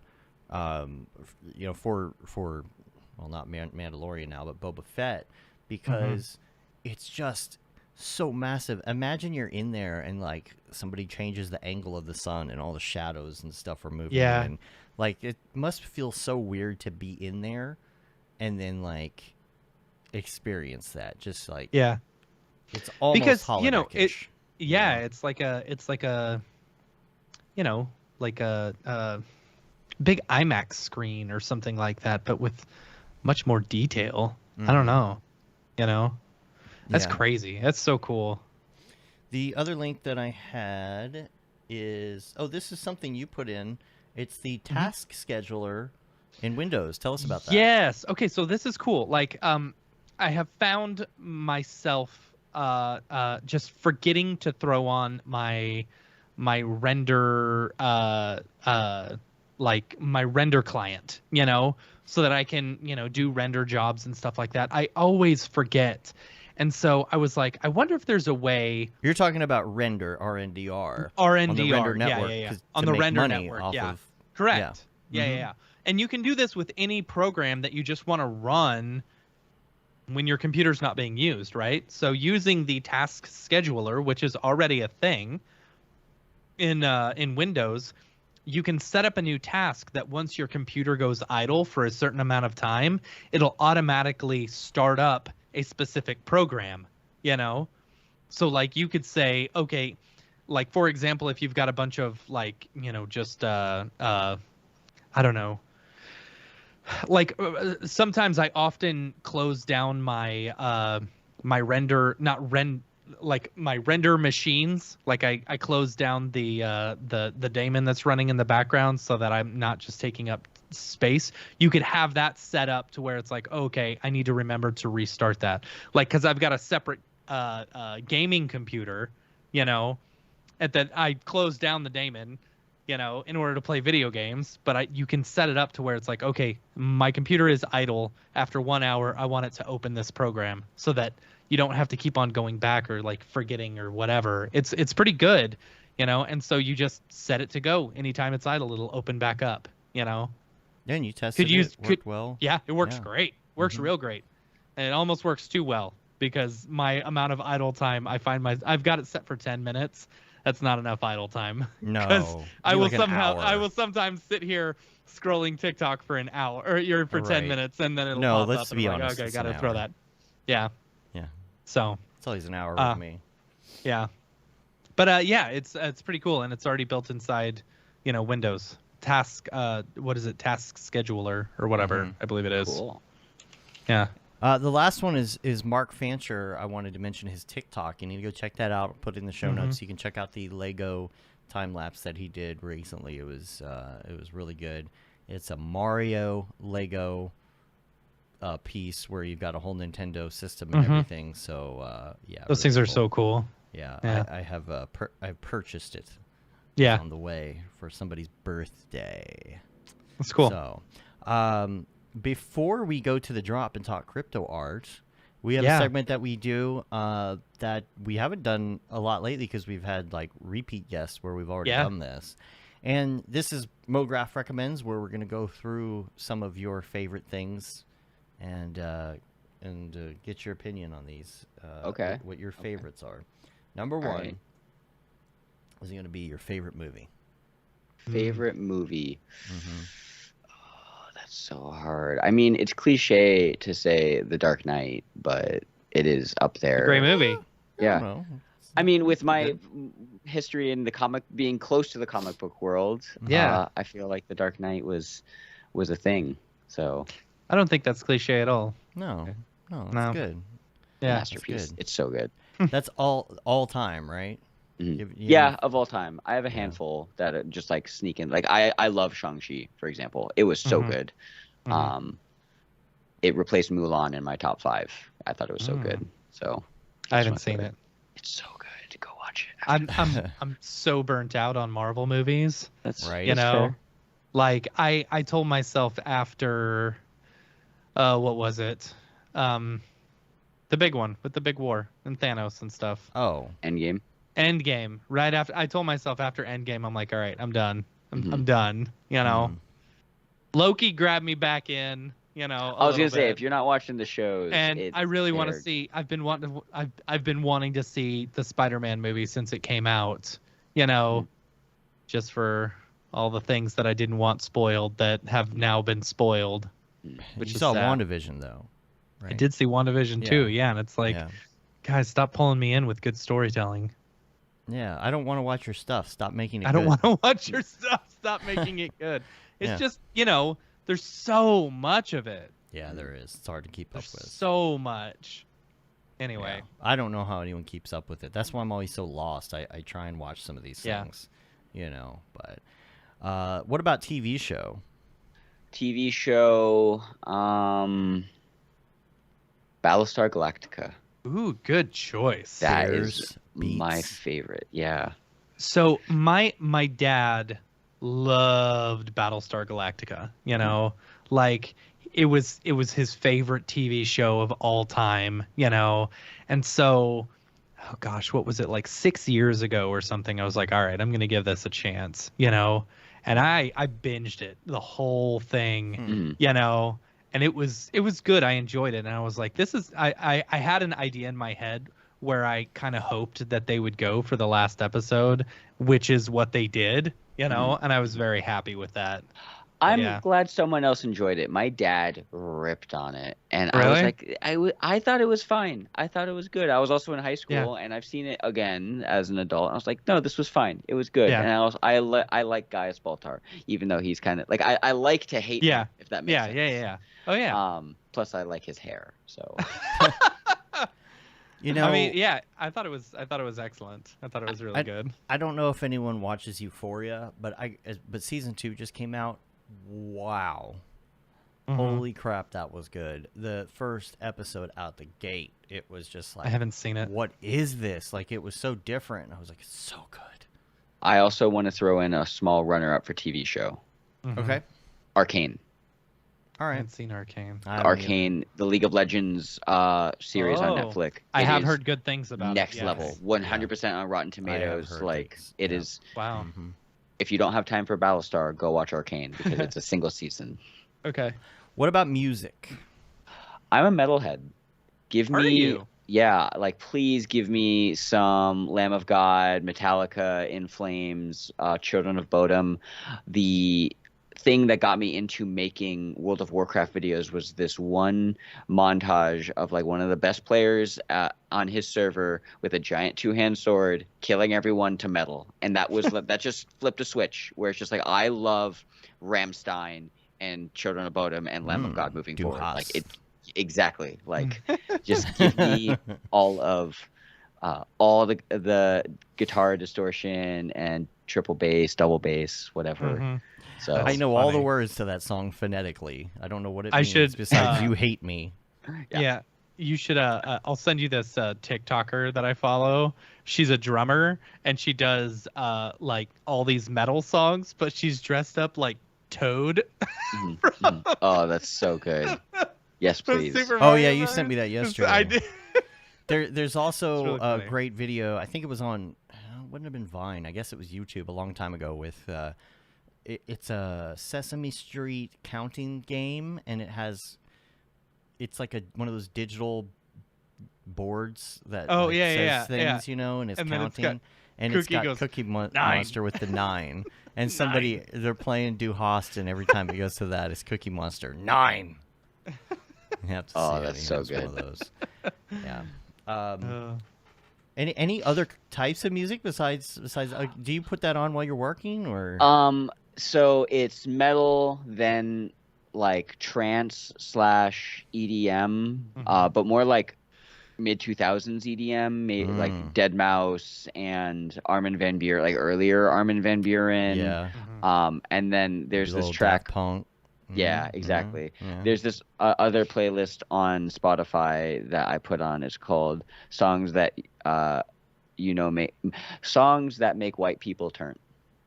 And it's just Okay. like Sweet Caroline, and just like the most generic Oh, that's things you funny. can think of. So it's like metal, trance, and then that, because that's what I put on when I'm in the car with someone who, like, I know they can't tolerate my music. So I'm just like, you get this now, and I Yeah. enjoy You get John So- Denver. exactly. All right, funny. next on the list is going to be podcasts. I do listen to this one a lot while I'm training. Freakonomics is another Yes. big one, because economics nerd. And then another one of my hobbies is powerlifting and bodybuilding. So my bodybuilding coach has a crew of coaches called Team 3D MJ, and they have a bodybuilding / powerlifting podcast that talks about like doing optimal powerlifting stuff. So it's those three: Mograph, economics, fitness. That's funny. 3D MJ, 3D Motion Jocks. What is that? 3D motion. So 3D MJ, it's discipline, desire, and dedication. That was way off. Yeah. They're just really strong people, and I like hearing the sciencey fitness things. That's like why you should be doing a leg press instead of a squat. So, dude, I think you. What's your diet? What's your diet consist of? It Are depends. you constantly dieting, or do you just have a high metabolism? No, I'm actually pretty conscious about what goes into my body. So when I was at Camp Mograph, I was actually like gaining weight. So I was like, sure, fuck it, let's have pancakes. Yeah. By the way, Yeah, you're but fine. for like right now, I'm actually keeping track of my calories. So I do either have a mental checklist because I've been tracking my food for so long, but it's somewhere between 15 and 1,800 calories, and I try and get about 10,000 steps in per day, and then I train for about an hour 5 days a week. Just like train legs, train upper body, train lower body, and I kind of just like do that. Yeah, no, my bench is terrible, but I will squat all day. Yeah. Yeah. My legs are much better than any other part of my body. It's very disproportionate, I guess. The thing that you say at the end of every one of your tutorials, for the most part, what is it? Eat 1 gram of protein per pound of body weight each day? Yes. Did I get that right? So yeah, that is exactly it. Right, so according to nutrition research for optimal muscle growth, eating about 1 gram of protein per pound of body weight is conducive to muscle protein synthesis and making gains and whatnot. And I just think more people could eat more protein. Do you? I feel like at a certain point you don't make more gains, because like I was on a big kick for about 2 or 3 years where I was working out every single day, and I reached a point in which I was plateauing. You know. Yeah. But it's like I also wasn't. I don't know. I looked good, but with weight loss plateau or no, muscle with gains? Muscle gains. Oh, that's when you plateau. need beefcake. Beefcake. Oh my gosh. So, no, but like, I don't know. I was also dieting and stuff, but it's like, for me, it's like I go and work out and I get instantly hungry. I'm like, oh man, I am so hungry. I'm the same way. It's like what is the point of working out and burning 300 calories if I'm going to overeat and just end up eating those 300 calories that I just burned? So I have an idea for Mograph TV in the commercial breaks, okay? Okay. I know where this is going. A little 5-minute segment that comes in. It's Jags, but he's in the Rococo suit, and he's some sort of character. Yeah. And it's called MoFit. And MoFit, it's just 5 minutes of something you can do at your desk. Yep. You know? Can we do like dips with our chair? Yeah. Or something? Yeah, come on, bring it. Yeah. Let's do butt clenches. Butt clenches.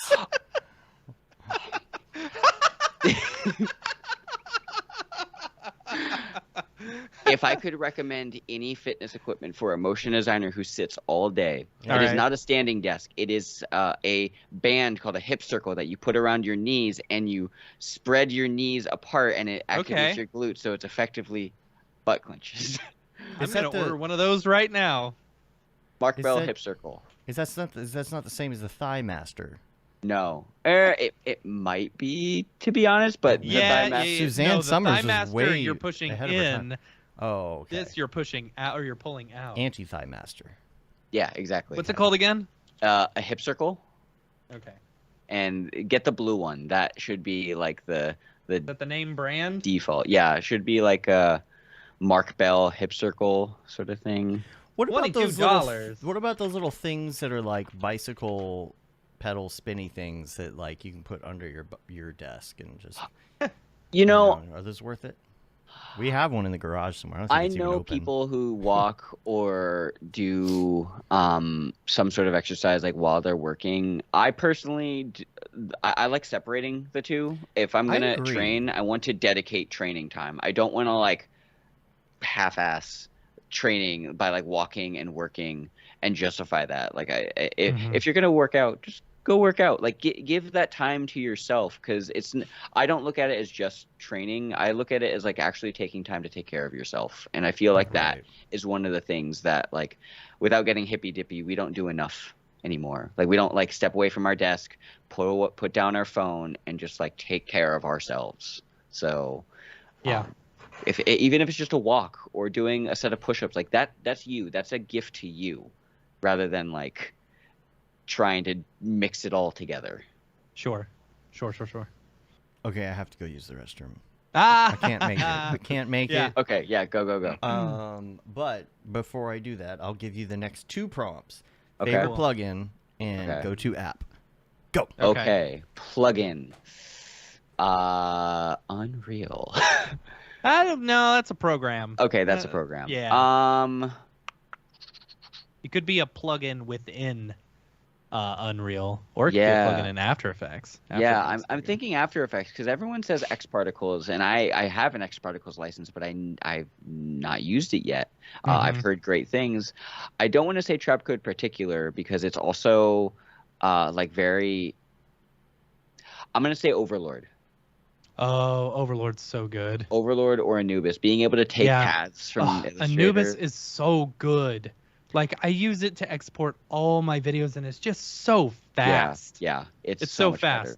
And the people over at Battle Axe are super nice. I bought 2 of their T-shirts during their Black Friday sale, and they accidentally sent me a patch instead of a shirt. And I contacted them, and they're like, "All right, here you go." And they sent me the correct thing. Super nice about it.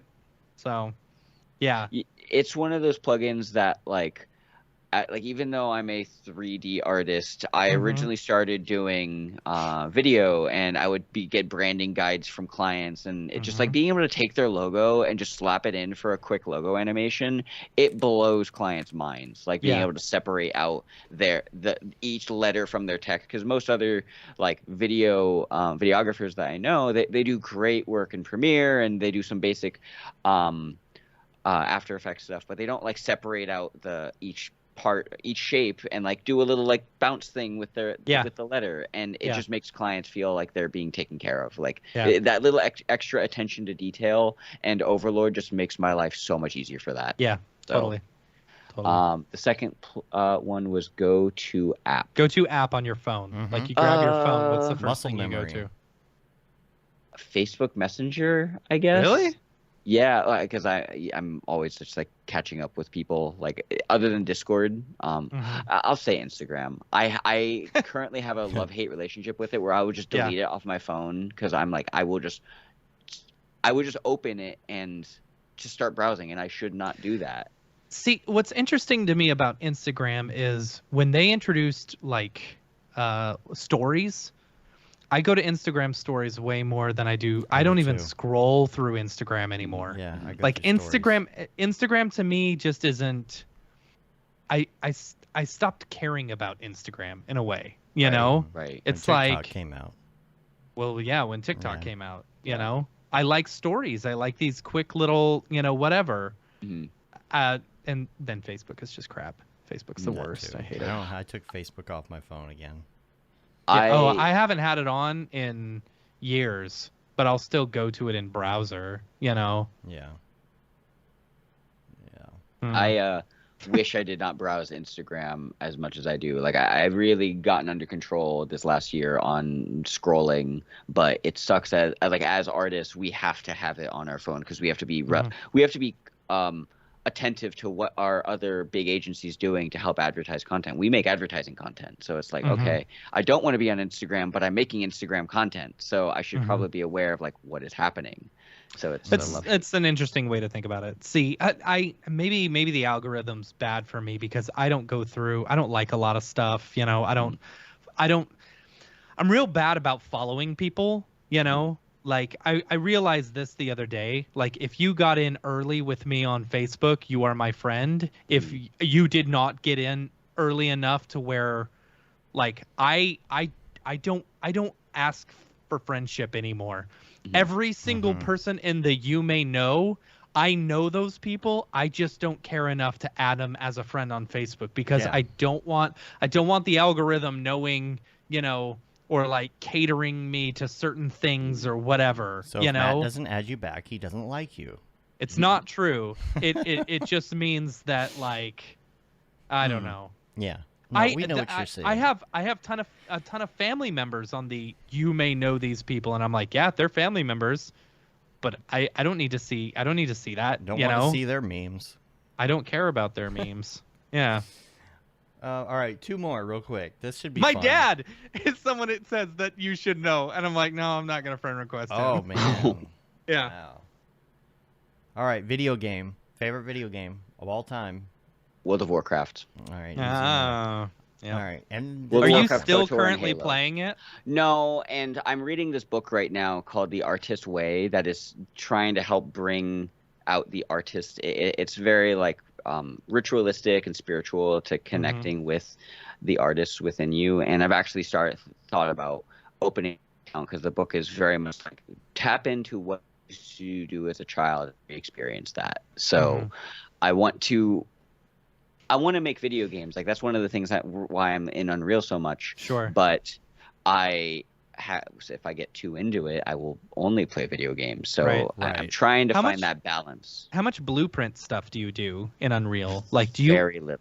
Is it all like video stuff, like, or are you also creating interactive things as well? Like any interactive stuff? Slowly dabbling into creating procedural textures and materials so then I can swap things out easier. I think about doing some blueprint stuff. I will be honest, I'm going through the RTX course right now, and there's a whole section on blueprints, and I'm like, this is great for video games. And I know I will use this for video games, but there's some parts to animation I'm like, just use keyframes. That's so much faster. Right. So like as a motion designer, there are parts of Unreal that I'm like, I'm just going to use keyframes. I know this is only going to be a viewed experience, not an interactive experience. So I'm going to just use keyframes. It's just a lot easier. But I want to make video games, so I'm going to dive into it so I can make my own character. And we got to do our video game, or that video game I was talking about earlier. Oh yeah, I remember. We should totally do that. I'm down. Yeah. It'd be fun. Just give it away to people so we don't get sued. Yeah. You want to get sued? You're gonna get sued. In 2012, when I was studying psychology, I also designed a deck building game for like it's an actual tabletop game that you could play with cards. I will bring it out to Texas.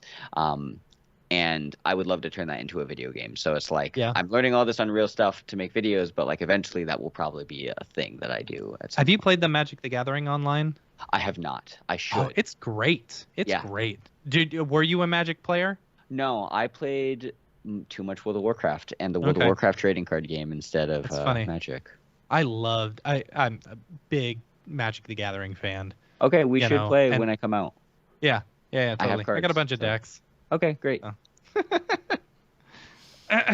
right. Should we get into the drop? You ready or do you to have do the more drop? questions? Let's do it. No, I think no. Wait, I missed life hack. Oh, yeah, you did. Yeah, life hack. Eat 1 pound of protein. Yeah. I mean, that's a given. I'm gonna say squat. Is it a given? Squat. Squat. Like, literal. Go use a barbell and squat. That will dramatically improve your health for the rest of your life if you do just squatting a couple times per week, like with a barbell with weight. Okay. Why that specifically? Is it? Yeah. It's the easiest exercise. It trains a range of motion that we as humans don't do in our day-to-day lives. Like we're either sitting or standing, so it opens up your hips more. A squat is a full body exercise if you're using enough weight and doing it correctly. It keeps people just moving. Most people don't use their knees after high school with anything because they don't have to go to gym class anymore. I firmly believe that like barbell squatting or like weighted leg exercises will elongate the quality of life for just everyone. I'm only 29, but like I still feel like I have friends who they're around my age and they're like, oh, it hurts to bend down now, and like because we would play World of Warcraft, everything hurts. Yeah. And like, just squat. So I hope that doesn't come off as pretentious. I want people to join exercise with me at some point. We should do a MoFit channel. Yeah, I would love to. Please, let's do it. I back when I was working out a lot, and I was learning V-Ray at the time, and so for like a week, I made a deal where I would do squats at my desk, anytime I'd hit render. Okay. And because I was using V-Ray, not real time or not Octane, I was having to hit render all the time to see what my stuff looked like. Yeah. Back when you had to wait for renders. Dude, my legs hurt for days afterwards because of the amount of squats that I had to do. So if I could at some point in my life, I would love to have a desk and then a full gym immediately next to me, so I can hit a render and then go do my training.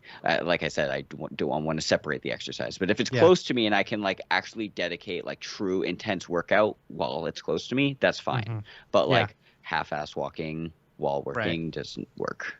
So all right, you ready to do the drop? Let's get into the drop. Let's do it. Do it. The drop.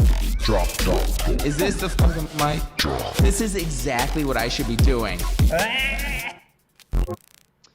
What's up, and welcome to this week's episode of The Drop, your weekly source for all things NFT and crypto art, as well as upcoming drops by notable people in the Mograph industry. I'm Matt Milstead. Joining me, as always, is Dave Koss. Joining us this week is our good friend, Mr. Jon Jags Nee. Yo. Let's get into this week's drops. If I can pull that up, the drop list. The Dorp. The Dorp. First up, let's do Maker's Place first. Oh, I already had all this up. Okay, never mind. We can go Nifty Gateway. Right. Nifty Gateway is bringing on a bunch of like baseball players and stuff this week, which is, I mean, it's cool that they're doing art. It's not bad art in comparison to some of the other crap that we've seen in the NFT space. But yeah, it's cool. First up, we've got tonight is Matt Schuzer. All the baseball player fanatics who listen to the show are like, you're mispronouncing his name. But yeah, he is a baseball player, and he is having a drop tonight. So that's cool. It's his work, or he's collaborating? Yeah. No, it's his. Oh, it's nice. his. Okay, yeah. That's cool. That's cool. So, but a portion of the proceeds from this drop will be donated to the Matt Schuzer Foundation, which I don't know what they do. I'm sorry. Right. Well, you took away the screen too fast. I couldn't read it. Sorry. It's okay. Yeah. That's tonight, and then on the 18th tomorrow, we've got 2 drops. First one is Pol Karuz. What is this? There's so many names on this one that I can't pronounce, but this is kind of cool. I kind of like this one. This person has done a drop before. I believe they're a photographer, and then they edit the photos to look like video and stuff. I don't know. Pretty neat stuff. Interesting. So yeah. Face tats. Gotta love them. So yeah, okay. Then also tomorrow, Oskin Lorenz. Yeah, I liked this stuff. This stuff is cool. You know, that's the type of stuff that I like to see. Super illustrative. You know, also looks kind of 3D and stuff. I dig this work. Yeah, this is my cool. favorite of the week, right here. Is this stuff? Yeah. Very Good job, cool. Oscar. Yeah. Yeah. That's tomorrow. On the 19th, we've got The Sarah Show, which is Sarah Zucker. She does these, like, they look like old Fake 70s cable or access. 80s, like cable access stuff. Yeah. She's done a drop before on Nifty Gateway, and, like, you should see some of the stuff. It's really funny. It looks like old school cable access, you know, just neat. Where's the samples? Where's the? I know, like, right? Is People there gotta be similar stuff on showing. to Twitter? Like, okay, Probably, I just want to see yeah. what it looks like. There we go. Right. Using them red giant filters, yo. The red giant filters, right? You Uh-huh. know. So yeah, look at the snatched one. That was so funny. This is It's great. like Mario Paint or something. You know, Yeah. I love it. So That's awesome. yeah, Yeah, you got the so pixels that's- and stuff too. That's great. yeah. Cool. So that's the 19th, and then on the 20th, I believe this is another baseball player named Tommy Wilson. But if you look at his stuff, it looks pretty good. You know, is this I don't know if it back here? I think I would assume so. But so you so never these know. baseball players are just doing David Aryev's course at Right. night for right? fun. Like, I guess is that so. the deal? I mean, you know, you can be a artist and a jock at the same time. You know, That's true. 3D That's true. MJ just joined 3D. Oh. I am not a jock. I'm the furthest thing Sounds from good. that. Like, more World of Warcraft for me, please. I just happen to do the deadlifts. That's funny. That's funny. All right, moving over to Maker's Place. On the 18th tomorrow, Kid Mograph is doing a drop. Which is Oh, exciting. So a thing called Materia Prima. So exciting. It doesn't look like his normal typical style, I gotta say. yeah, you it's a know, little different. it is good. a little bit different, you know. Yeah, but cool. I'm excited for Kid Mograph. I Ooh, love I Kid like Mograph that. stuff. That's I always cool. have. Love to get him on the Kid show. Mograph on the show. Yeah, for we real. should. So Yeah, this is great. then next up, finally on the 19th, Jose Delbo, the former DC artist, and Manchester City are doing a drop together. Now, I am a West Ham supporter. I am Yes. not a Manchester City supporter, but you know, so I was hesitant to even mention this drop oh, at yeah, all. of course. The rivalry, you know, it just runs so Right. deep with you. But I do enjoy myself some Jose Delbo. So, you know, there you go. Mm. That is, yeah, Manchester City. Bleh. Mm-hmm. Needs Yeah. to do a drop. Yeah, with West Ham United. Come on. Anyway, Hammers that it? forever, baby. That's it for this week's drops. Yeah. Do we have any community drops, Dave? We do. We got a couple community drops here. Number one is Ross Morris. Yeah. He's got up on Foundation here. This is Candy Week. Get your Ram candy. Ram candy. Get your Ram candy. I love King Gumdrop, by the way. Yeah. I'm digging King Gumdrop. Yeah. And It's fun. look at these. Look at these. So Pretty. pretty. All the candy. I would say this King Gumdrop is my favorite. It kind of stands out. I like this peppermint candy pop too, though.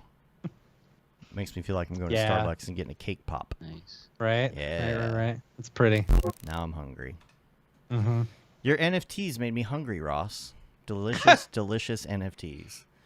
Is anything going on with Cryptobiotica lately? I don't know the update on Cryptobiotica. Any new advancements in the field? I don't know. Still interested to see the if they've discovered any more. What are they called? I don't remember. What are they called? The little NFT things they're discovering. I don't know. Gotten a note from Tori Bryant. Mm-hmm. She said, "Hey, starting with dropping a mini collection of pixel bots to hype up the bigger drop. Getting some great traction with it. Drops Wednesday, January 19th. Ooh, so this Wednesday. 3,000 Pixel Bots is an intricate mix of hand-painted art by Tori Bryant and are interwoven with custom algorithms to create a 1980s gaming pixelation style. Pixel Bots is where artificial intelligence and human ingenuity merge, each stored as ERC-721 tokens on the Ethereum blockchain. Pixel Bots hold unique to advance into the Space Bots collection and enhance into the game. Entrance into the game. Pixel Bots hold unique to advance into the Space Bots. I get it. Hold the unique ones to advance into the Space Bots collection and entrance into the game. Okay. There's some gamification, like on the minting page. Yeah, gotcha. You spin the wheel and choose a bot. So it sounds really cool. If you want to check this out, this is, again, Wednesday, spacebots.io. I'm going to bring this up here so you can see it. Here you go. Look at that, spacebots.io. They got a Discord you can join. These are the pixelated ones right here in the first row. Look at these. Amazing. And I'm guessing that that there's some real-life painting involved. Yeah. Obviously, because that's a Tori Bryant thing, and kind of like this merging of like physical and digital art combined. So really cool. So look for that. Again, spacebots.io. Yeah. And is that That's it cool. for the for those collections this week? We don't have a lot of other stuff going on. I think that's it. Yeah. Yeah. As far as crypto goes, Jags, have you entered that space at all? Have you dabbled yet? I have an idea that I want to execute on, and I am very close. I'm going to think run I to the s- restroom. Sorry. Yes, you would. I sent Matt one of the first, I guess, drops that I want to do, but the issue is that I want to make it more than just a little JPEG or a looping GIF or something. I would like to make it an interactive experience where whoever buys it can actually download an Unreal game and pick it up and hold it in Sure. Unreal. Mhm. The way I built it the first time, it looks great in Redshift, but I don't know how to build it the same way in Unreal. Because whenever you think about UV unwrapping, sometimes there are objects like cubes where there will always be a seam no matter what. So how do you create a seamless looking dice, for example? I hope that doesn't hint on what I'm trying to do. But that's the challenge. I do want to get into the crypto space, but I want to make it more than just a JPEG. And then I've had a couple people, Rev was like, dude, you should just post it, just do it. And I'm like, yeah, but it also could be Unreal. So I'm like, I don't know if I should just take what I have, do it in Redshift or Octane, make it look really good, and then figure out the next interactive steps later. But there's definitely some technical challenges on making it real time and interactable versus making it look pretty in Cinema 4D, Octane, and Redshift. Have you bought anything? Have you No. had any interest? Have you maybe scrolled some collections? Gotten into any of that? Honestly, Blake Catherine stuff I really Right. like a lot. Yeah. It's so good. And what got me into that style was Lil Nas's Montero, that music video, and like those bright Yeah. colors, and then seeing Blake Catherine and some of her. I think she actually did stuff with Lil Yeah. Nas as well. So Mhm. I'm like, that looks so cool. And that's one of the things that's actually getting me into Octane over Redshift. I just think the way it reflects, the reflections look just it looks nicer and easier to pull off in Octane than Redshift. I bet you could probably do the same look, but I have not bought any personally yet. Yeah, Blake, we still own a few Blake Catherines. We still own. Trying to think what else we own collectively. Of course, Matt has a whole bunch of them, and of course, I sold my Beeple. So I've got my Alien. I've got my Dead Mouse. Head 5. Oh, that's so Head cool. 5. No, I catch up with it a little bit on Twitter, and some of it is still like over my head a little bit in the sense that like I wish it was something I could like hold and interact with, and that's why like I want to make something that is you can at least pick it up in a video game, so to speak. I think was it last week you guys were talking about some new platform where people can make their own avatars for the metaverse. Like I was diving into that. I was like, that's super cool. Yeah. That is kind of where I think it should go. It's just not there yet, and it probably will at some point. It's just it's a confusing place to be, especially if you are starting out. Like if you're going to make your stuff, you're going to have to promote it. You're going to have to get on Twitter and, push those, and, you got to be like ready to go. Like it's almost a full-time job. I was talking to Ryan Talbot about that a little bit on New Year's Eve, just about the constant, like just being on Twitter, and I'm sure we'll talk. I think he's next week, I believe. So we'll I'm excited for that next episode week as well. So yeah, just trying to stall, because Matt was in the bathroom and stuff. I'm back. Yeah. I'm back. Sorry. We were just talking about how hard it is to just constantly promote on Twitter and all of that. If you're really getting into it. And the biggest, like, I don't know. There's not a good place right now for people to just like post your stuff if you want to sell it, like eventually it's going to get to that point.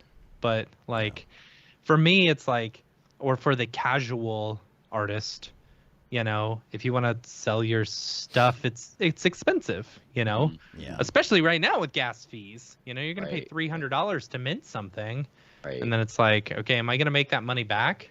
Right. So anyway. Yeah. Oh, look who's here. Oh, hello, Dorpy. Hey, everyone. I dropped by to show off my latest Dead Dogs collectible. Oh, it's this week's dog droppings. Yeah, it's called For Setter or Worse. I'll show you right here. Just pausing for dramatic effect. Mm-hmm. Yeah. This is part of the 10,000 piece collection that I'm paw crafting these one by one. Paw crafting them. Right, paw crafting. Right, gotcha. Jax is like, what is going on right now? I don't know how to interact with this dog.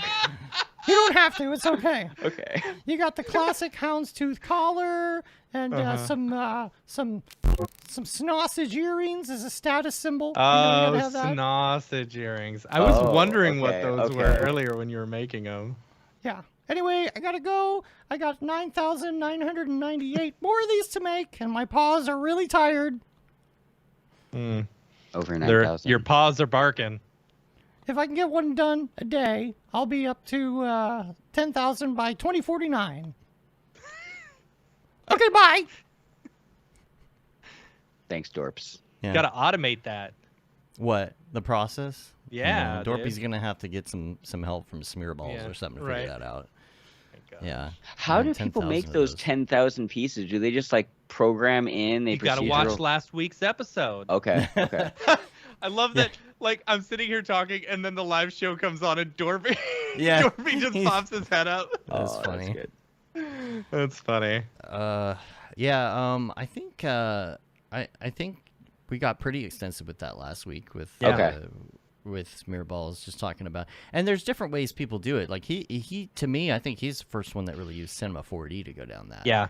That route. Yeah. But a lot of people are using other automated systems and Houdini and Right. God knows what else. Photoshop automations sometimes. Yeah, there's Photoshop automations. You just do all the different layers, and you can run a script. I've seen those as well. Wow. Cool. I'll have to check that Yeah. out. We have anything Yeah, else we- left for the drop? I don't know. I don't think so. No, that's about it. If you or anyone you know has a drop coming up, feel free to email us, info@mograph.com. We'll show it on the show. Cool. Let's get back to Let's the get regular back to the show. regular show. All right. Gosh, dude. The drop. Drop. Is this the fucking mic drop? This is exactly what I should be doing. What was It's almost that? like well, when we were coming into the show, Uh-huh. we both said the exact same thing. Like 3 lines of the exact same thing, and then Oh, at we the did. very end we both said, "Let's get Oh, back that's to the funny. regular show." Yeah. It's almost like we've done this 312 times. Right. 313 times. 13, Ooh. sorry, my bad. Yeah. It's almost like we finish each other's. Sandwiches. Yes. Sushi. Sushi.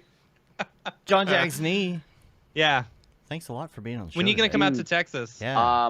I think first week of May is kind of what I'm thinking. I know Cool. we're thinking about getting our suits sooner, but we should probably do some tests beforehand and Yeah, do some probably. pre-production on that before. On that video Yeah. game that we're gonna do. Exactly. Yeah. Right. Yeah, Yeah. that's good. First week of May, second week. I'm thinking May, if that works for Cool. you guys. Works for me. Yeah. Yep. Because you guys have it. People want to find you on the internet Yes. so they can chat it up about Unreal and whatnot. Where can they find you? Instagram at Jon Jags Nee, pretty much just everywhere. John without an H, Jags Nee. My dad is John Nee. with an H. NEE. Yes, also that, and also not Knights of Nee and I. It Right. is N as in Nancy, EE. Mm-hmm. All right. Cool. So You are on Instagram, Twitter, you on TikTok? Are you doing the TikToks yet? I am on. I have a TikTok, but I just don't post to it. Same. So it's just a dog video supplier for me. Yeah. Okay. Why doesn't Dorpy have a TikTok? Dorpy He- does. he's on our He's on TikTok. Mograph.com. Okay. He's on our TikTok. TikTok. Yeah. Yeah, he's got more videos than the rest of us do. Okay. Yeah. Which we He's- need to do that one TikTok idea, Dave, that I had. You're gonna have you to know? remind me because I don't remember what that is. Yeah, I'm gonna shoot that today, and then Oh, you okay. could Cool. yeah. All right. Let's do it. All right. We're going to get out here. You can rate us on iTunes, leave a review on your podcatcher of choice, subscribe to our newsletter. That goes out every now and then. We're going to have one going out later this month with all the updates and things, and maybe a little bit on Mograph TV, so you can get the info on that. Mhm. And you can say you've been there, done that. Blah. You can say you've been there, done that. Got the T-shirt with the Mograph logo tee, the Paul Babb Feel the Bab 2020 shirt. All the profits from that go to Doctors Without Borders. The Render Things T-shirt, hoodie, and long sleeve tee. Those are always those are the best sellers. Those are the good ones. And that Render is Fire shirt, which you are only allowed to wear ironically, Unless you're shams. and then the Mograph Blandishment shirt. We're on Facebook, Twitter, Instagram, YouTube, TikTok. Come hit us up, join a live or whatever, say hi. And Mograph.com, you can see us there. And yeah, there's nothing else I got. Make sure you join us next week for Ryan Talbot. And check out the lineup at Mograph.com/live because we got a lot of fun guests coming up. And promos, all the info, everything you want to know. Just go to Mograph.com, check it out. Yeah. Yeah. Cool. So that's it. Thanks again, John.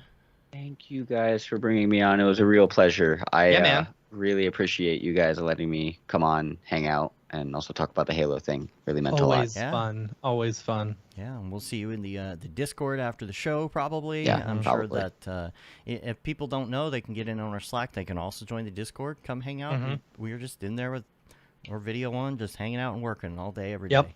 For the most All part. day or a day. Yeah. So check that out. Just hit us up, email us if you want access to that for now. And that's about it. Till next time, I'm Dave. And I'm Matt. I'm Jon Jags Nee. Have a good one. Later, yo.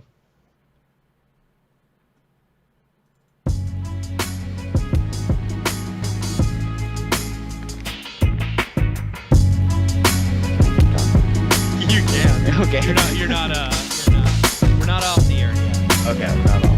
Almost. Have y'all seen the Figment popcorn bucket? Jack, have you ever been to Disney World? No. We should go to Disney World. No, I want to go to Disney World. Can we wait like